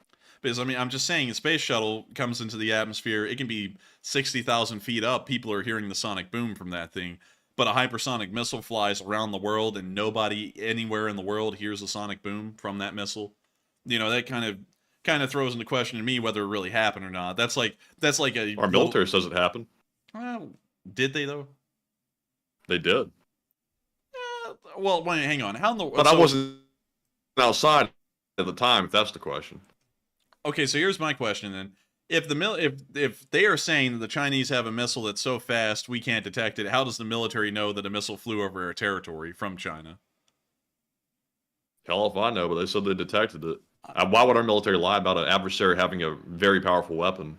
Well, hell, they've lied about it before in the past. I mean, they said that about the MiG-25. They said, holy moly, the MiG-25 is going to kill everything the U.S. Air Force has. We need to pump billions of dollars into the F-15 program to get something that can compete against it. And then we finally got our hands on a MiG-25, and it sucked. And it wasn't even as maneuverable as a B-52 would be at pulling its hardest G's. So I would say probably just hype talk. I mean, you know, that's something that's not out there in the military world. A lot of military folks get things wrong. I mean, they got Russia wrong. Hell, Milley said that Ukraine would be defeated in a week. We're still here 539 days later, so I wouldn't put it out of the picture that they might be wrong.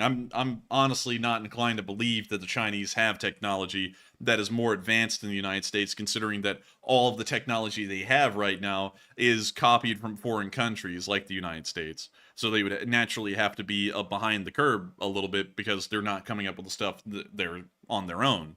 But with that, I hope that does address that fairly well, at least in my opinion. And with that, we are on to the next one. In the next poll says, NATO officially retracted its statement suggesting that Ukraine give up land. Was this enough? 39% said it was sufficient. 30% said they should also apologize. 25% said they should have fired the guy. And 7% said unsure. And on this one, I would say that, honestly, they probably should have apologized. But to fire the guy, that would be going too far.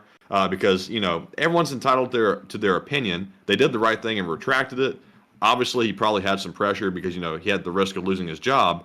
But nonetheless, they retracted it. And to fire someone over that would be pretty extreme. But, Enforcer, what say you? I would have to say it's good to hear that the statement was rescinded. I don't really think there should be much more done than that, but maybe check the guy out and see if he's, you know, a pro-Russian or something. Because if he's so, then his loyalties kind of need to be questioned a little bit. But beyond that, I don't really think much more should happen because of that. But with that, I hope that does address that fairly well, at least in my opinion. And with that, we are on to the next one. All right, and moving on to our Super Chat questions, we are fresh out of polls. We have a $50 Super Chat from Praise Adonai, and thank you very much, Praise Adonai, for that support. And they said, Enforcer, Matt, greetings to LSA. And what is the status of the Kerch Bridge supply line, road, and rail? Also, give us a huge yeah!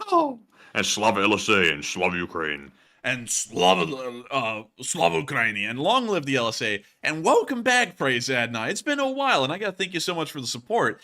And to give an update on the Kerch Bridge, the road segment is still out. The railroad segment is partially operational from what we understand, so it should... It's mostly out. From what we understand, it's mostly out because the road segment, apparently, from further information that we got, was actually being used a pretty good amount because apparently the railroad infrastructure and the amount of trains that can be run isn't enough to meet the Russian supply demands in Crimea, so they're also using a large truck logistics line as well. So from what we understand, it is partially operational across the Kerch Bridge. If the Ukrainians are able to knock out the railroad bridge, then they'll be a-okay. They'll be great because the Russians will be getting really no supplies at that point into Crimea. And so with that, I hope that does address that fairly well. And I gotta thank you so much once again for the support, Praise Adonai, and helping this channel to keep on running. And I hope we, once again, were able to address that the best I know right now based off of what we've heard. And so with that, we are on to the next one. And the next one goes to Peter, who puts in a $20 donation. And thank you very much, Peter, for that support. And he says, has there been any information regarding what happens to Russians returned to Russia, whether surrendered or captured or treated differently as well? We don't really know. The Russians don't really talk a lot about the prisoners that have been returned back to Russia. We don't really know what happens to them. We have a feeling, though, that they're probably being treated like they're dishonored because they surrendered, because the Russians really largely frown upon on a governmental and official national stance Russians who desert out of the country and try and flee conscription, or Russian soldiers that just surrender. So they're probably getting treated pretty poorly, but we've never seen any video evidence of that or any actual news report proof to confirm that idea. So it's really just a theory right now, a game theory. But with that, thank you so much once again for the support, Peter, and I hope we addressed that fairly well. And thank you so much once again for helping this channel to keep on running. And with that, we are on to the next one. All right, and our next one goes to Trister1, who puts in a $20 donation. And thank you very much, Trister, as well for that support. He says, do you think you'll ever figure out how to pronounce Robotyne? It's 4 syllables before it's liberated. And for me, probably not. For me, I just call it Robotyne. That's what I say. So maybe I'll learn it, maybe I won't. I mean, I've learned a lot of Ukrainian words, and I feel like one can only expect so much from an American because we don't even really speak another language at all, period. I mean, have pity, we are Americans. I mean, yeah, have pity. We are educationally challenged. There's not a lot of good public education over here, and also we don't really learn a lot of foreign languages either. It's really just English or maybe Spanish, and that's it. So with that, thank you so much once again for support, Trister. I hope that does address that fairly well. And I know you're an American, so you should hopefully be able to level with us a little bit because, I mean, hell, you know what it's like here. And so with that, thank you so much once again for support. I hope that does address that fairly well. And with that, we are on to the next one.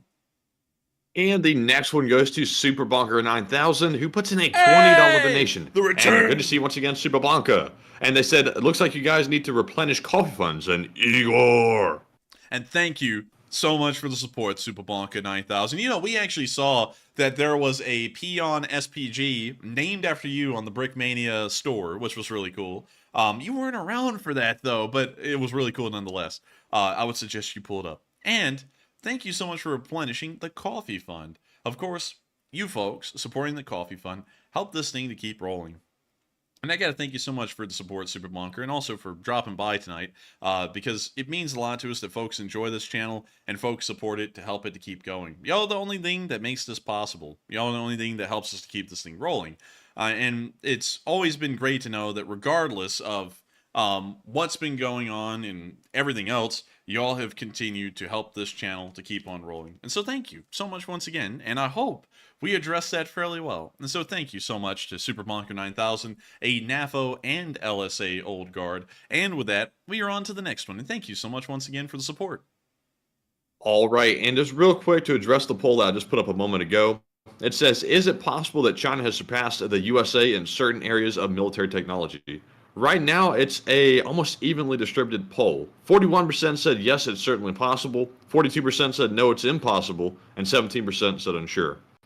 And to say it's impossible, I think that's being somewhat naive because China does have some bright minds, even though the people running the country are obviously authoritarian. There are bright people in China that are very smart at mathematics and things like that, just like we have people over here that are very smart in it as well. So to say that they can't surpass us in any area of military technology would be not accurate in my opinion. And I think we've already seen proof of that. And it's not time to go into panic mode for the U.S. or anything like that. They're not going to suddenly come and take us over because we still have nukes. So whatever military technology they come up with, it's still not going to outdo a nuke, or at least not for now it's not. So, Enforcer, what say you? I would have to say I'm going to have to be in the camp of it's most likely impossible, in my opinion. I don't think there's really any way that they can surpass us. And if these weapons do exist, how come we've never seen any of them actually being used or fielded in real numbers? We only see the stuff that is half-assed fielded in any kind of numbers, and that's the stuff that I know that they have.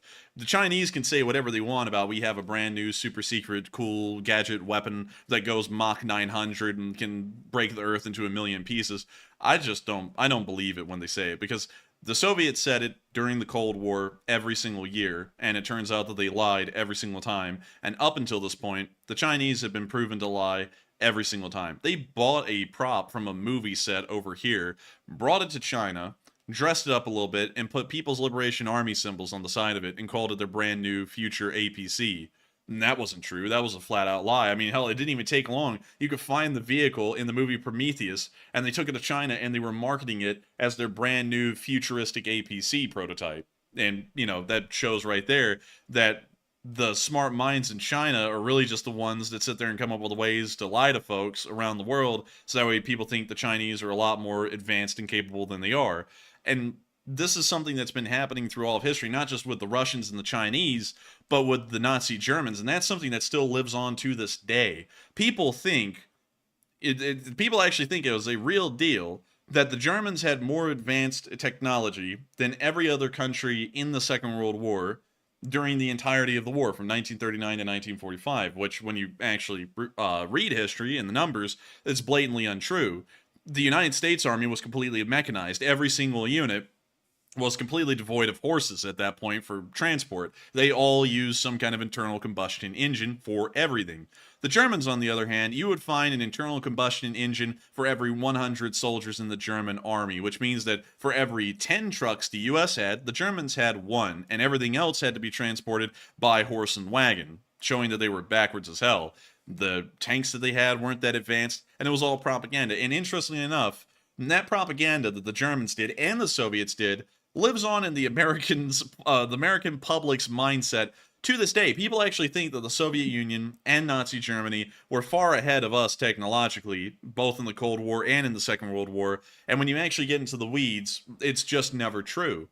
Like, yeah, sure, they had the Mouse and the Tiger II, but they only had 200 Tiger IIs in operation. The Americans had thousands of Shermans in operation, and a Sherman was better than any average tank you would find the Germans using, if there even was enough tanks for an American tank to go up against at any part in the battlefield. Same thing with China. Weren't they the first to have the fighter jet? No. For a long time, nobody could compete because they had the first fighter jet, right? No, actually, in World War II scale, the British deployed the Meteor fighter, the Meteor jet fighter, over the United Kingdom a few months before the Messerschmitt 262 ever even took flight in its first combat sortie against the bomber group. So the British actually, as far as the war went, were the first to have a jet aircraft in action doing anything, and they used it to tip over V-1 Doodlebugs. The United States, I believe, was actually the first one to have a jet aircraft, period, in the war, and I think that may have been the, let me check, first American fighter jet. The P-59A Aerocomet, let's see, with a receipt by into the first U.S. jet. Let me make sure that I'm getting this right. So the first flight of a P-80 Shooting Star, which would have been one of the first American, well, it was the first American jet, was on the 8th of January in 1944. The Messerschmitt 262 took its first flight well, actually, it was introduced in the service in April of 1944. And let me make sure that I'm getting this right. Introduction, 1945. I'm reading here that the German Messerschmitt was the first fighter jet ever deployed, and its initial flight was on March 25th, 1942. I'm seeing that its first flight was 18th of April, 1941. Oh, that's even earlier. Yeah, well, it looks like it says with a piston engine, so it wasn't a jet engine. But nevertheless, another thing, and well, hang on, let me go pull up the Meteor, because I got to go get that really quickly. Meteor aircraft, Meteor fighter jet, because that is a pretty big contender as well that I'm not even talking about, because the British were pretty advanced in jet technology. And let's see here. Introduction. Well, the first flight, actually, speaking of first flights, the first flight of the Meteor with a jet engine was on the 5th of March, 1943. And so you can see that the Meteor was flying around the same time that the Messerschmitt 262 ever took flight with its first jet engine. It's months apart. So, you know, technologically, are the Germans that far ahead when, you know, Britain was only a few months behind and America was only a year behind, and they were not even stealing the Germans' tech, they were coming up with their own stuff. And by the end of the war, the Messerschmitt 262s weren't even operational because their engines would literally disintegrate after 30 minutes of flight, while the Meteors could go flying for hours and not require really any maintenance on the jet engine. So, you know, technologically advanced, it's like, you know, if you make something that's amazing but it breaks down in 30 minutes, is it really amazing, or is it just a neat little gadget for propaganda? And if it was good, how come they didn't win the war? Oh, I mean, you know why they didn't win the war in the end? Well, why? Because they sucked. Well, yeah, that's the whole point. They sucked. It was all bullcrap lies, or the stuff that they had that everyone acted like was wonderful and amazing. It really wasn't.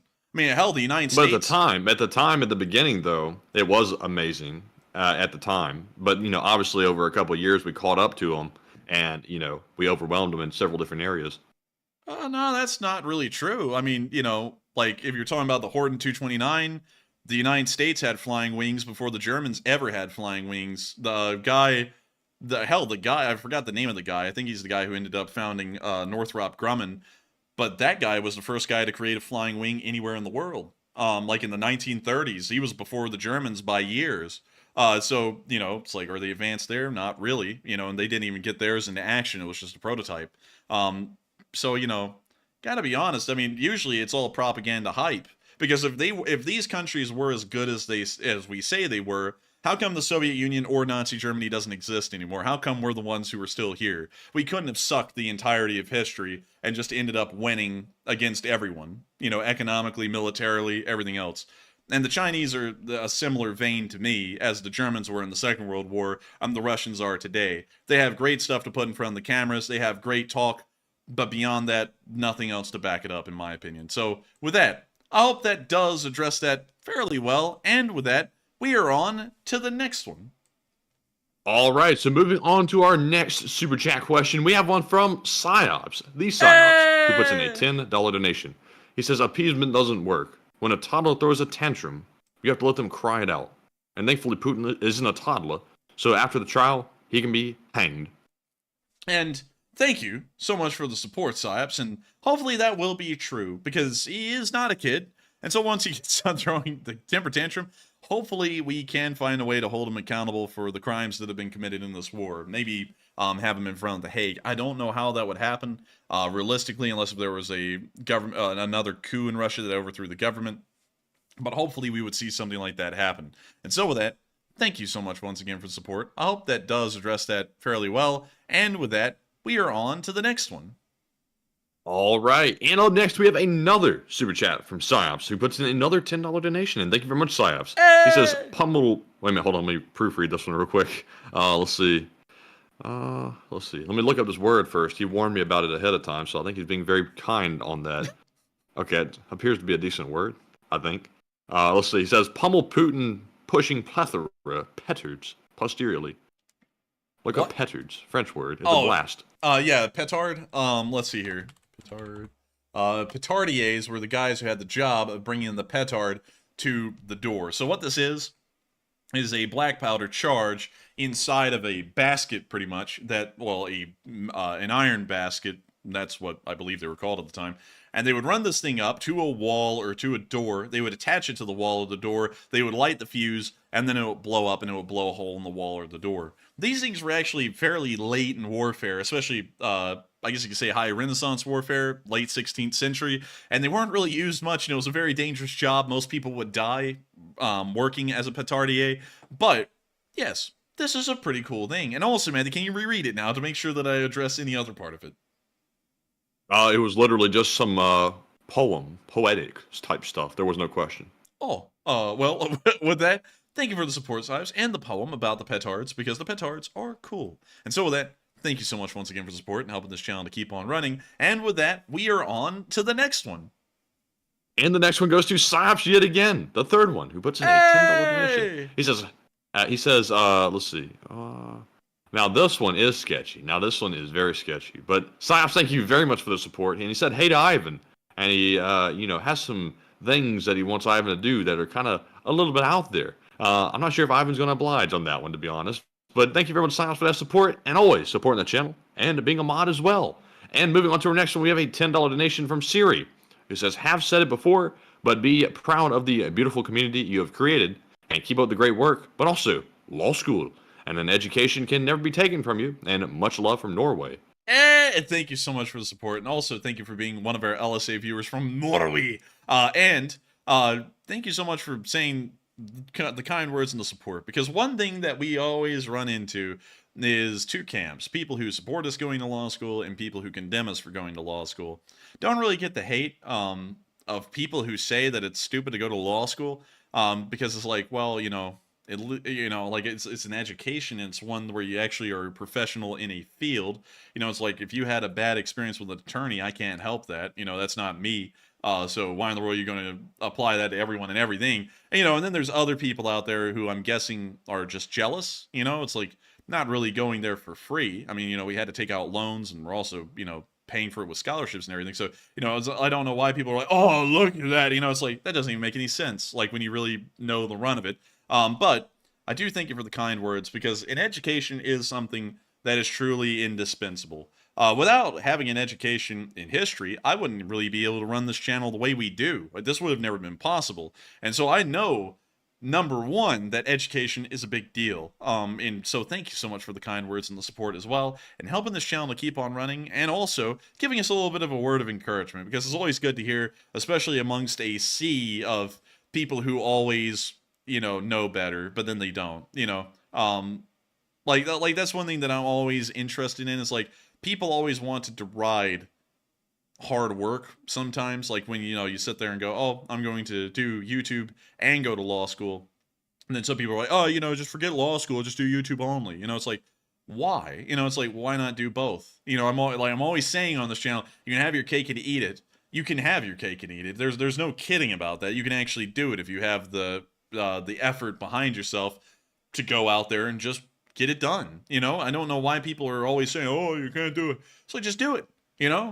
I don't know if this is an inspirational speech or not, but people are always acting like they're heavily limited by things. Like they can only do one thing or the other, or they're going to have to give up something. You don't have to give up nothing. You can just do it all at the same time. Figure it out.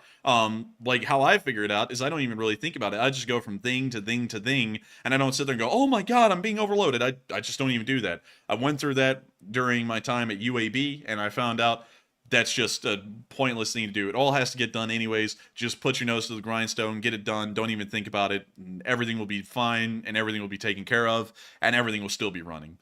So with that, thank you so much once again for support and the kind words as well, because I back them up 100%. And thank you so much for being a member of the Sleep Spring Army all the way from Norway. And so with that, we are on to the next one. And thank you so much once again. All right, and up next we have a $10 super chat from Diffuse56, and thank you very much for that support. He says, "Good night, all, and please give the chat a question and Slav Ukraine." And good night to you. I hope that you're still on right now, although I know that came in like 20 minutes ago, I think. But we will make sure to get a live chat. And thank you so much once again for being an old guard of this channel and helping the LSA to keep on rolling. And so with that, what is the live chat? And the live chat question goes to Derek B, who says, any news on the Bayraktar drone strikes? It seems that they've kind of stopped using them. The Bayraktars have been classified as government secrets. We haven't seen video footage for the Bayraktars around 8 months at this point, but they're still there. We saw one get shot down by Ukrainian air defenses over Kyiv because they mistook it for a Russian drone, and that was about 3 months ago. So we know that they're still out there. We know that they're still operating for one to have been shot down over Kyiv. It's just that the videos are no longer released anymore by the Ukrainian government. I don't really know why, because the Bayraktars were a big propaganda boost at the beginning of the war. That's why we have the Bayraktar song in the intro. But apparently they've decided that that footage doesn't need to make it to the public for some kind of a security reason, although the security reason is kind of vague to me. But with that, I hope that does address that fairly well, at least from what we know. And with that, we are on to the next one. And thank you so much once again for sponsoring that live chat. And up next, we have a $15 super chat, excuse me, from Duncan VR. And welcome back, Duncan. And he says, Bob Muba, 2040, Oval Office. Enforcer says, commence Operation Bob Muba. Baba. Vice President Matt said, meow. Igor. I thought I said ignore. And I said, Baba. Enforcer's chief of staff says, oh, man, I'm telling you, Baba, meow, elephant sound, blah, blah, blah. let me tell you something. I would probably never want to be anywhere near the presidential office, because without getting into politics, I wouldn't want to be near that, because there's a lot of dirty stuff that goes on around the presidential office, and it's getting dirtier each and every day. But I think the enforcer wants to take it on still, so I applaud him for that. But enforcer, what say you? I still want to take on the office of the president. I always have hope. I'm not one to go and diss hope, because no one's ever had hope in the history of mankind. And, you know, if people have no hope, there is no hope. It's having hope and actually possessing hope is just about believing in it. And so I think that I'm still going to be running for president in 2040. That's still the goal, still the plan. And of course, I have to kind of tackle the smaller steps first. I have to become a representative of the state, which will happen in a few years after law school's over. And then, if that goes well, I will be a representative in Congress for a while, and then I'll run for president as soon as possible. Of course, it'll have to be by 2040 because that'll be the first election cycle where I am the minimum age to actually run for president, and then hopefully I will be the president. It's a goal of mine to do something like that, in all honesty, Duncan, because I haven't even talked about this for a while. It is a goal of mine because I think that the reason why people think that politics are corrupt is because the wrong people are elected. And they are, and I have to say this, I have very, very low expectations for politicians, and usually they are even lower every single time I actually see them in work. I don't know how they get elected, really. Some of them, I'm completely baffled how really most of them even get elected. But I believe that if one person who has honest intentions is elected into the office, regardless whether it's just one term or two, real progress can actually be made on fronts that nobody talks about. You see, politics in the modern United States, it doesn't achieve anything anymore. The major political talking points are superficial ones. And I know that many of y'all have been raised on them, so y'all think that they're the major talking points. But the major talking points that no one even talks about anymore and disappeared about 40 years or 40 or 50 years ago that everyone used to talk about is how do people get jobs? How do we make the quality of life better? How in the world do we just improve things on the basic by and large? How in the world do we streamline the bureaucratic system that everyone gets involved in and has to use at some point in their lives? Nobody fixes those issues. Nobody even talks about them. There's something that just completely is neglected year after year, election cycle after election cycle, because it's not as interesting and it's not as catchy as the points that everyone wants to bring up on every side. And I think that if I get elected, I'll be able to make the changes that need to be changed. And while they're not the major talking points, I'd honestly like to avoid really all of the big political talking points out there right now. I don't even really think that most of those are for a president to, or really Congress to decide on any direction. I think that more so the president needs to go back to what they used to do nearly 70 to 80 years ago, which is focus on the actual bureaucratic side of things and trying to improve the quality of life. I think that's largely what a president should do. And so with that, thank you so much once again for the support. I hope that does address that fairly well, Duncan. I know you were just doing the animal noises, but that was a good point to get on a soapbox for. And thank you so much once again for helping this channel to keep on rolling and helping us to make this possible. And so with that, we are on to the next one. And thank you so much once again. And also, Duncan's animal noises helped me weed out about 5 or 6 bots in the meantime because they couldn't handle the Bamuba. So, you know, they had to go. They had to go, those poor old fellas. But anyways, moving on to our next one. We have a $7 donation from Putin will hang in the middle of the Kremlin. And thank you very much for that support as well. And they said, Warners are there to protect dictator Lukashenko because Belarusians are ready for revolution. And I think it's going to boil over soon in there. And I thank you for the support. I'd have to agree with you. I think it's been on the boiling point in Belarus since 2019 at least. So I would say yes, they probably moved the Wagner in there for added security. But who knows? The Wagner may weaponize the mob against the Belarusian government and join them because they have a history of not really being exactly loyal. And so with that, thank you so much once again for support. I hope that does address that fairly well, but that may also be why the Wagner is there. It's a pretty good point. And so with that, thank you so much once again. I hope that does address that fairly well. And with that, we are on to the next one. And the next one goes to Margaret Hemsley, who puts in a $6 donation and says, buy yourself some sweet, sweet water and have to keep your kidneys working for the stream. And how hard will it be to take Crimea back based on history? It will probably be fairly difficult to take Crimea back because there's a lot of choke points that the Ukrainians would have to go through to get in there. So it would probably be somewhat difficult, but nevertheless, the Ukrainians will probably be able to overcome that. And could you reread the first part of that, Maddie, to make sure I cover all of it? Get you some of that sweet water. Get your kidneys working. Make sure they're working. Man, I'm going to be getting my kidneys working. Yeah, but I'm actually drinking water right now in the stream. So thank you so much for the water fund because we do need water. we have to drink water so that way we don't get dehydrated. And so with that, thank you so much once again for support. I hope that does address that fairly well. And with that, we are on to the next one. Oh, I think, I don't know if Margaret intentionally meant to do that or not. She said, have to keep your kidneys working for the stream. And people were taking that a different way. Oh, okay, yeah. I don't think she meant that, but people were taking it a different way, of course. Well, if she did or didn't, that was a pretty good pun. And so with that, I hope that does address that fairly well. And we are on to the next one.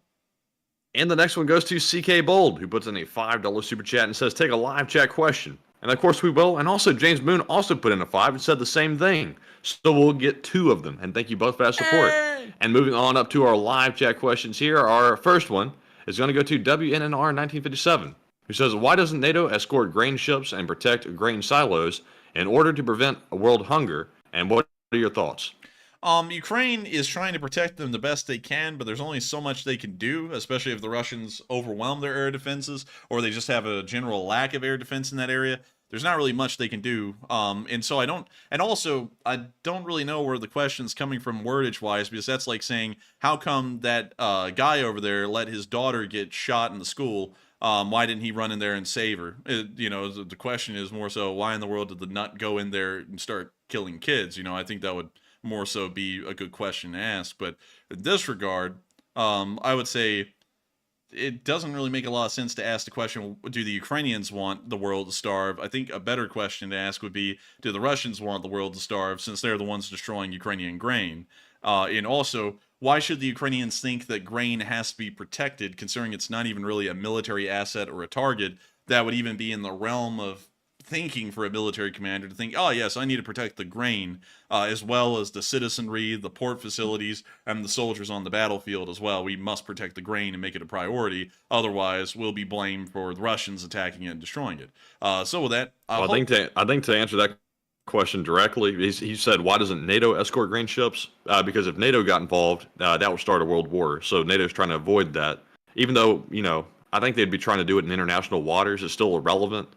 Because Russia would take that as a provocation. Oh, I'm sorry. I thought you said Ukraine escort them. I thought you said that earlier, and I was like, man, that's a pretty undue assumption to think that Ukraine's got to do all of that to protect something the Russians are destroying. But Matthew is right on that as far as NATO is concerned. Even if we did that in international waters, that would certainly start to make us look like if we already don't look like it, a non-neutral party in this war. And then we might be drawn into it, which is what we're trying to avoid. And so with that, I hope that does address that fairly well. And with that, we are on to the next one. And the next one goes to Lucas Sandlin, who puts in a $5 donation too. And thank you very much, Lucas. He says, hey, Enforcer, can you call out a guy? Let's see here. I'm scared to say that because, it looks like he might have something negative to say about him, so I'm not sure who that is yet.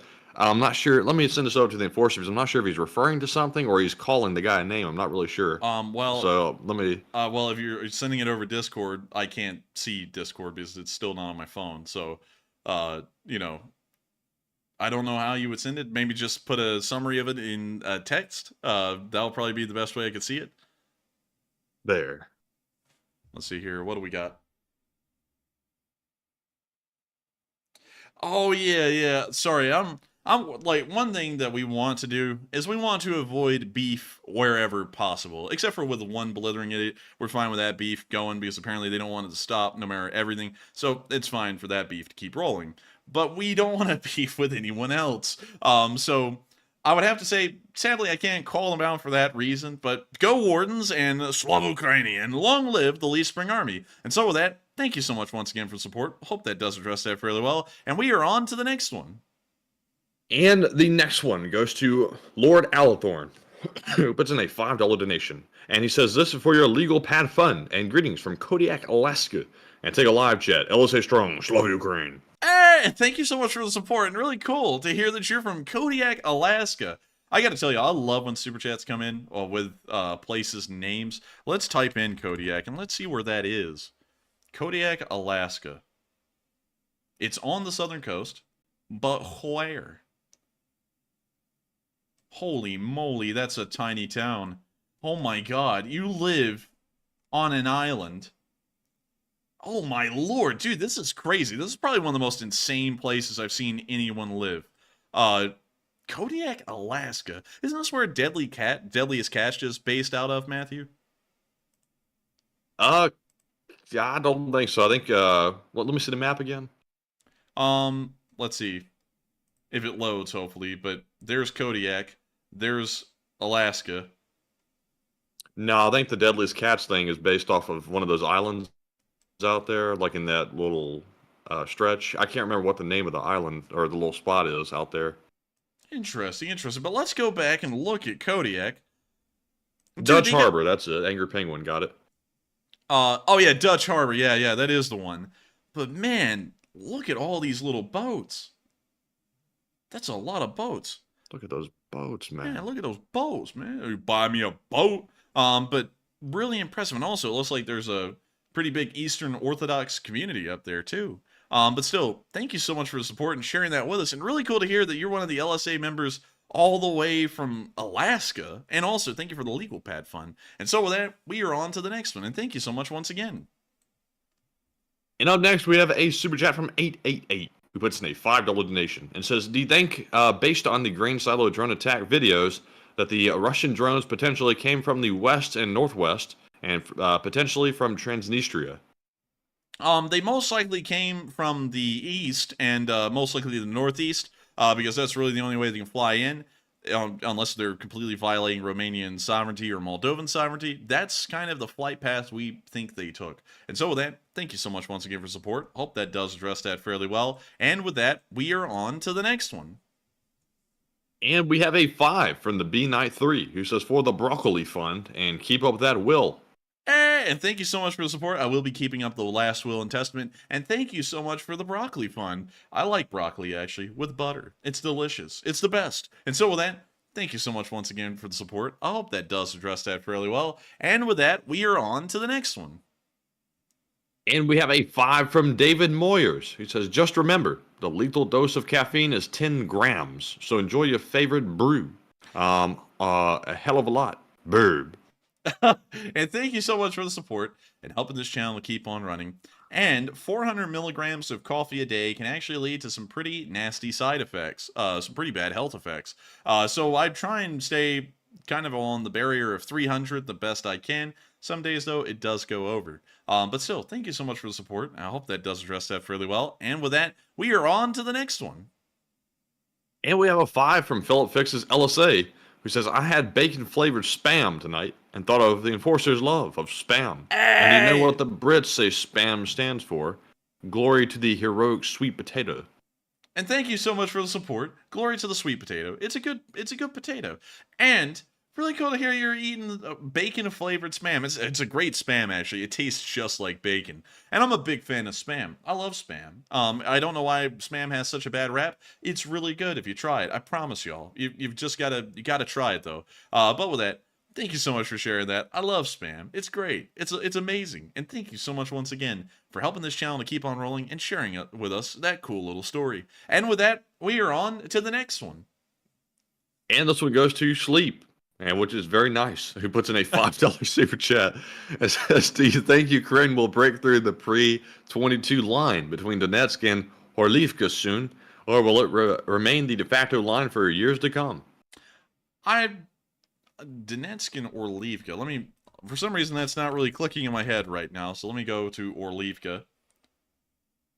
No, sadly, they're not going to be breaking through that area. It's a pretty heavily defended area. We don't see a lot of frontline movement from either side there. We're probably going to see a lot more movement in the south or to the north rather than in that specific area. So we're probably not going to see anything happening there. So with that, I hope that does address that fairly well. And thank you so much once again for the support. And with that, we are on to the next one. And the next one goes to Dark Warrior 137, who also puts in a 5 and says, oh no, baba. Oh, look, the trolls are going to get upset now. Let's see the anger pop up in the live chat. I've been afflicted, meow woof, with the animal noise syndrome. Mooba. He's taken over the world, and baba moo off. Send help. Yes, send help, please. Baba. Oh, I'm telling you. And thank you so much for the support, Dark Warrior. And I was almost thought you were Duncan VR, but still, thank you so much for the support. And I hate to hear that it's beginning to spread like a disease. That means that that more bots will be weeded out. Y'all wouldn't believe this, but I actually saw that somewhat longer time viewer tonight who has been around for hundreds of days and knows how this channel runs sat there in our question segment and said, I thought this was about the Ukraine war. Where's the news? It's like, this is the Oh question man, they were segment. getting smarter than that before that one. I'd let it go, but had gotten real smart over something that one of us said, and then they did that, and I said, "Chill out," and they said, "I'll chill out when I feel like it." I'm like, "Okay, I'll chill you out then." Man, I don't know what the hell is wrong with people. Because it's like that person has been around for hundreds of days, hundreds of them, and it's like, you know how it works. Why in the world are you running your mouth? And that's one thing that kind of it really does annoy me when people do that, because it's like, you know how it works. Why in the world are you being an idiot about it? You know, and then I'm telling you. and I'll tell you this. This is no McDonald's. You know, you don't cuss out the fast food workers and then just get away with it because company policy is the customer's always right. No, no, no, no, no. If you cuss me out, you're gone. That's just how it works. You know, people can complain about that all they want, and that's why they're blithering idiots and they type in Romania on Twitter. But with that, I hope that does address that fairly well, and we are on to the next one. And the next one goes to Joel Gibson, who puts in a 5 and says, according to what I'm hearing, Russia's demise will start in Chechnya and Dagestan. And what are your thoughts? I would agree. We already see that there's an Ingushetian uprising down there. We don't know how big it is, but nevertheless, I think that is where Russian decay will begin. And it probably won't spread massively. I don't think Russia's going to fracture into a million pieces. I think that's a little unrealistic. I think we're probably going to see most of the Caucasus Mountain regions, though, break away and create their own independent republics. And so with that, I hope that does address that fairly well. And with that, we are on to the next one. And also, I see some people coming to the defense of folks who do that, saying people get drunk or some people have a bad day. Yeah, but you don't. But here's my thing, okay? I try and treat everyone as respectfully as possible. When I have a bad day, and I can tell you this, I have had about as many bad days behind the scenes as I have had good days running this channel. I don't get on here and make it people's problem. And if you're having a bad day, don't come on here and try and make your bad day my problem. That's just Amen. rude. You know, it's like I don't come onto this channel and try and make my bad days y'all's problem. And I feel like it's pretty reasonable to say that, you know, why in the world should people come on here and make it my problem and then act like I have to deal with that? I'm trying to run a show and I'm trying to get news out to y'all. I'm not trying to console someone who's going to cuss me out in the live chat or anything like that. It's just ludicrous to expect that. I don't expect that from anyone. If someone's on a comedy, if someone's doing a comedy routine and there's a heckler in the crowd, I find it completely reasonable that they kick that person out. I don't think they should have to deal with them. I don't even think they should have to respond to them in their bit. Just kick them out. I think really everything should be run like that. If you walk into someone's store and you give them crap for no reason, they kick you out. That's just kind of how it works. Respect is a two-way street, even if it's in between a channel host and a viewer. And so it doesn't really seem reasonable to me that, oh, you know, someone can have a bad time and come in here and call me a dumbass or something just because they're not feeling great today. I don't do that to random Also, this isn't the therapy chat. People come in here like we're supposed to like console them, like when you know that guy being upset for whatever reason. It's like, you know, we're trying to run a show here and the guy's like getting all upset and, you know, saying nasty things. It's like, you know, like Jamie said, go start your own darn channel. Yeah. And so with that, we are on to the next one. And up next, we have a $2 super chat from Dark Warrior 137 who says, any updates on Taiwan and China?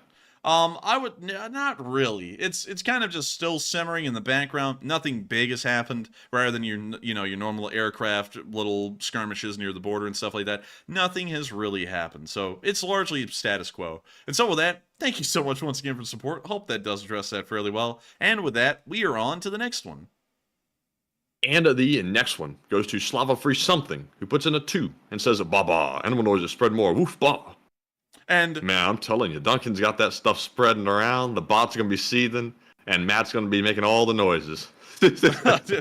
oh man, I'm telling you. And I gotta thank you so much for the support. And I hate to hear that it's spreading. We will be trying to get a plague doctor in to fix that here fairly soon. And also, I'd like to clarify something real quick because I've seen some people talking about it in the live chat. If something bad has happened in your day, I'm totally fine with hearing it. Like when people say I'm having a rough time with it and stuff.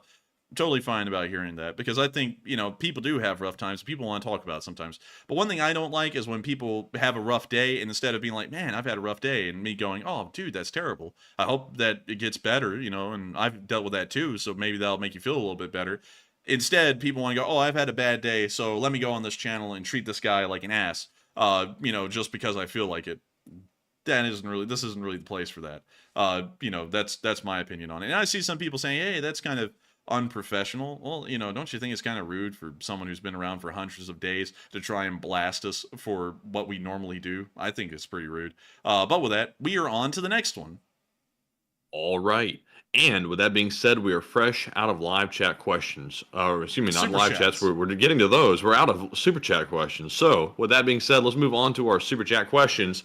We have Cliff Simonson, Mark Hodges, Earl Bernew, and Paul Schultz that solved the Morse tonight. They said tonight's Morse code cipher is Russian forces are being pushed back somewhat. Good at this point. And glory to Ukraine. Long live the LSA. And that's the sound of money. And you got that Morse code message correct. Actually, all of y'all got that Morse code message correct. That is the one of the night. And I got to congratulate y'all for getting the Morse code message correct for the 539th day of the war. And so with that, I hope that does address that fairly well. Thank y'all for doing that once again. And with that, we are on to the next one. All right. And our next live chat question goes to Wandrin, who says, is Russia prepared for a winter in Ukraine with a supply line in tatters? And I think Russian soldiers should think about a warm POW prison. And that's a good point. We think that they'll probably be able to manage. They did manage through last winter, which was a miracle. We didn't even know how. They probably will be able to do it this time as well, but the Crimean forces will be having a tough time of it, just due to a lack of overall supplies. So it's manageable with the supply lines that they have, but it's not going to be easy, and it's going to be a very precarious situation for the Russian army during the winter. And so with that, I hope that does address that fairly well, and we are on to the next one. And the next one goes to Wayne, who says, Enforcer, do you think that the vulnerability that cruise missiles have shown is a concern for the U.S., considering that they have an awfully lot of Tomahawks? Not really. Not that I think so, but reread that again, Matty, so that way I can hear it correctly. Do you think that the vulnerability that cruise missiles have shown is a concern for the U.S., considering that they have an awfully lot of Tomahawks? Not quite, because usually, whenever the United States is trying to use the Tomahawks, we usually precede that by destroying most air defenses. That's how we kind of did it in Iraq. So I would say, it's not really that big of a deal, because our doctrine actually puts that into consideration, that the cruise missiles do have an inherent vulnerability, and therefore there has to be some special provisions made before you actually use them. So with that, I hope that does address that fairly well, and we are on to the third to last question of the night. And this one goes to Michael Mercer, who says, have you heard of any update satellite images of the Kerch Bridge since last attack? And I noticed that the sea traffic has ceased. Well, I have not sadly seen any pictures after the Kerch Bridge attack, so I don't really know what condition the Kerch Bridge is in. So unfortunately, have really no idea. We did hear that the sea traffic was closed for a while, maybe showing that there is some damage to the bridge, but we're still not entirely sure. So right now, the whole Kerch Bridge situation, as far as I've been seeing it, is still pretty ambiguous. It could really go either way at this point. And so with that, I hope that does address that fairly well, and we're going to be moving back really quickly before we get on to the second to last question of the night to a $5 super chat from Joel Gibson. He said, I wasn't going to write again, but these guys in the LSA are the best, Jerry, the best. I was fired today, and they cheered me right up. You two are the best, and thank you so much for the support, Joel. And that's one thing I think is great about the LSA, is that, the LSA is perfectly fine with hearing that people have a bad day. I think that's perfectly fine to hear, because folks aren't going to have a perfect day every day, and every once in a while someone wants to say something about it. I get that. I want to say things about the bad days I have sometimes, but I don't say really anything about them rather than I'm tired. But that's one thing I think is great in the LSA, is that folks can have bad days. Dogs can die, family members can die, folks can be fired, folks can just be going through rough times. And the LSA consoles each other and gets everyone through it all together. And I think that's the best thing about the LSA, is that it's one of the nicest communities out there.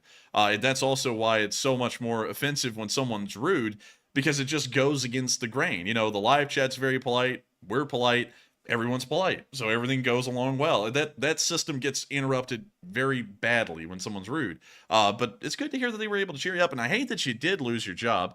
I've actually, like, to be honest, I've actually walked out of a few jobs before, because I've actually never gotten fired from a job. I've always ended up having to walk out. One of the last times I walked out, I was hired as a cashier, ended up being a janitor, and then they ended up screwing with my hours, where I was only there for like 2 hours a day, 5 days a week. And I was like, I can't do that. I'm in college, and it's not even making enough money for me to pay for gas to get here. And so the manager said, well, that's your problem. I said, well, then my shift being open and no one filling it's going to be your problem. I quit. And then I just turn around and walks out. So I kind of get it. I get it for sure, especially when employers screw with you. But don't worry. It's just kind of the process of, being in the career field of working out there. But I hope that you do find a new job soon. And I hope that you're in a pretty good spot right now. And so with that, thank you so much once again for support. Hope that does address that fairly well. And we are on to the second to last question of the night.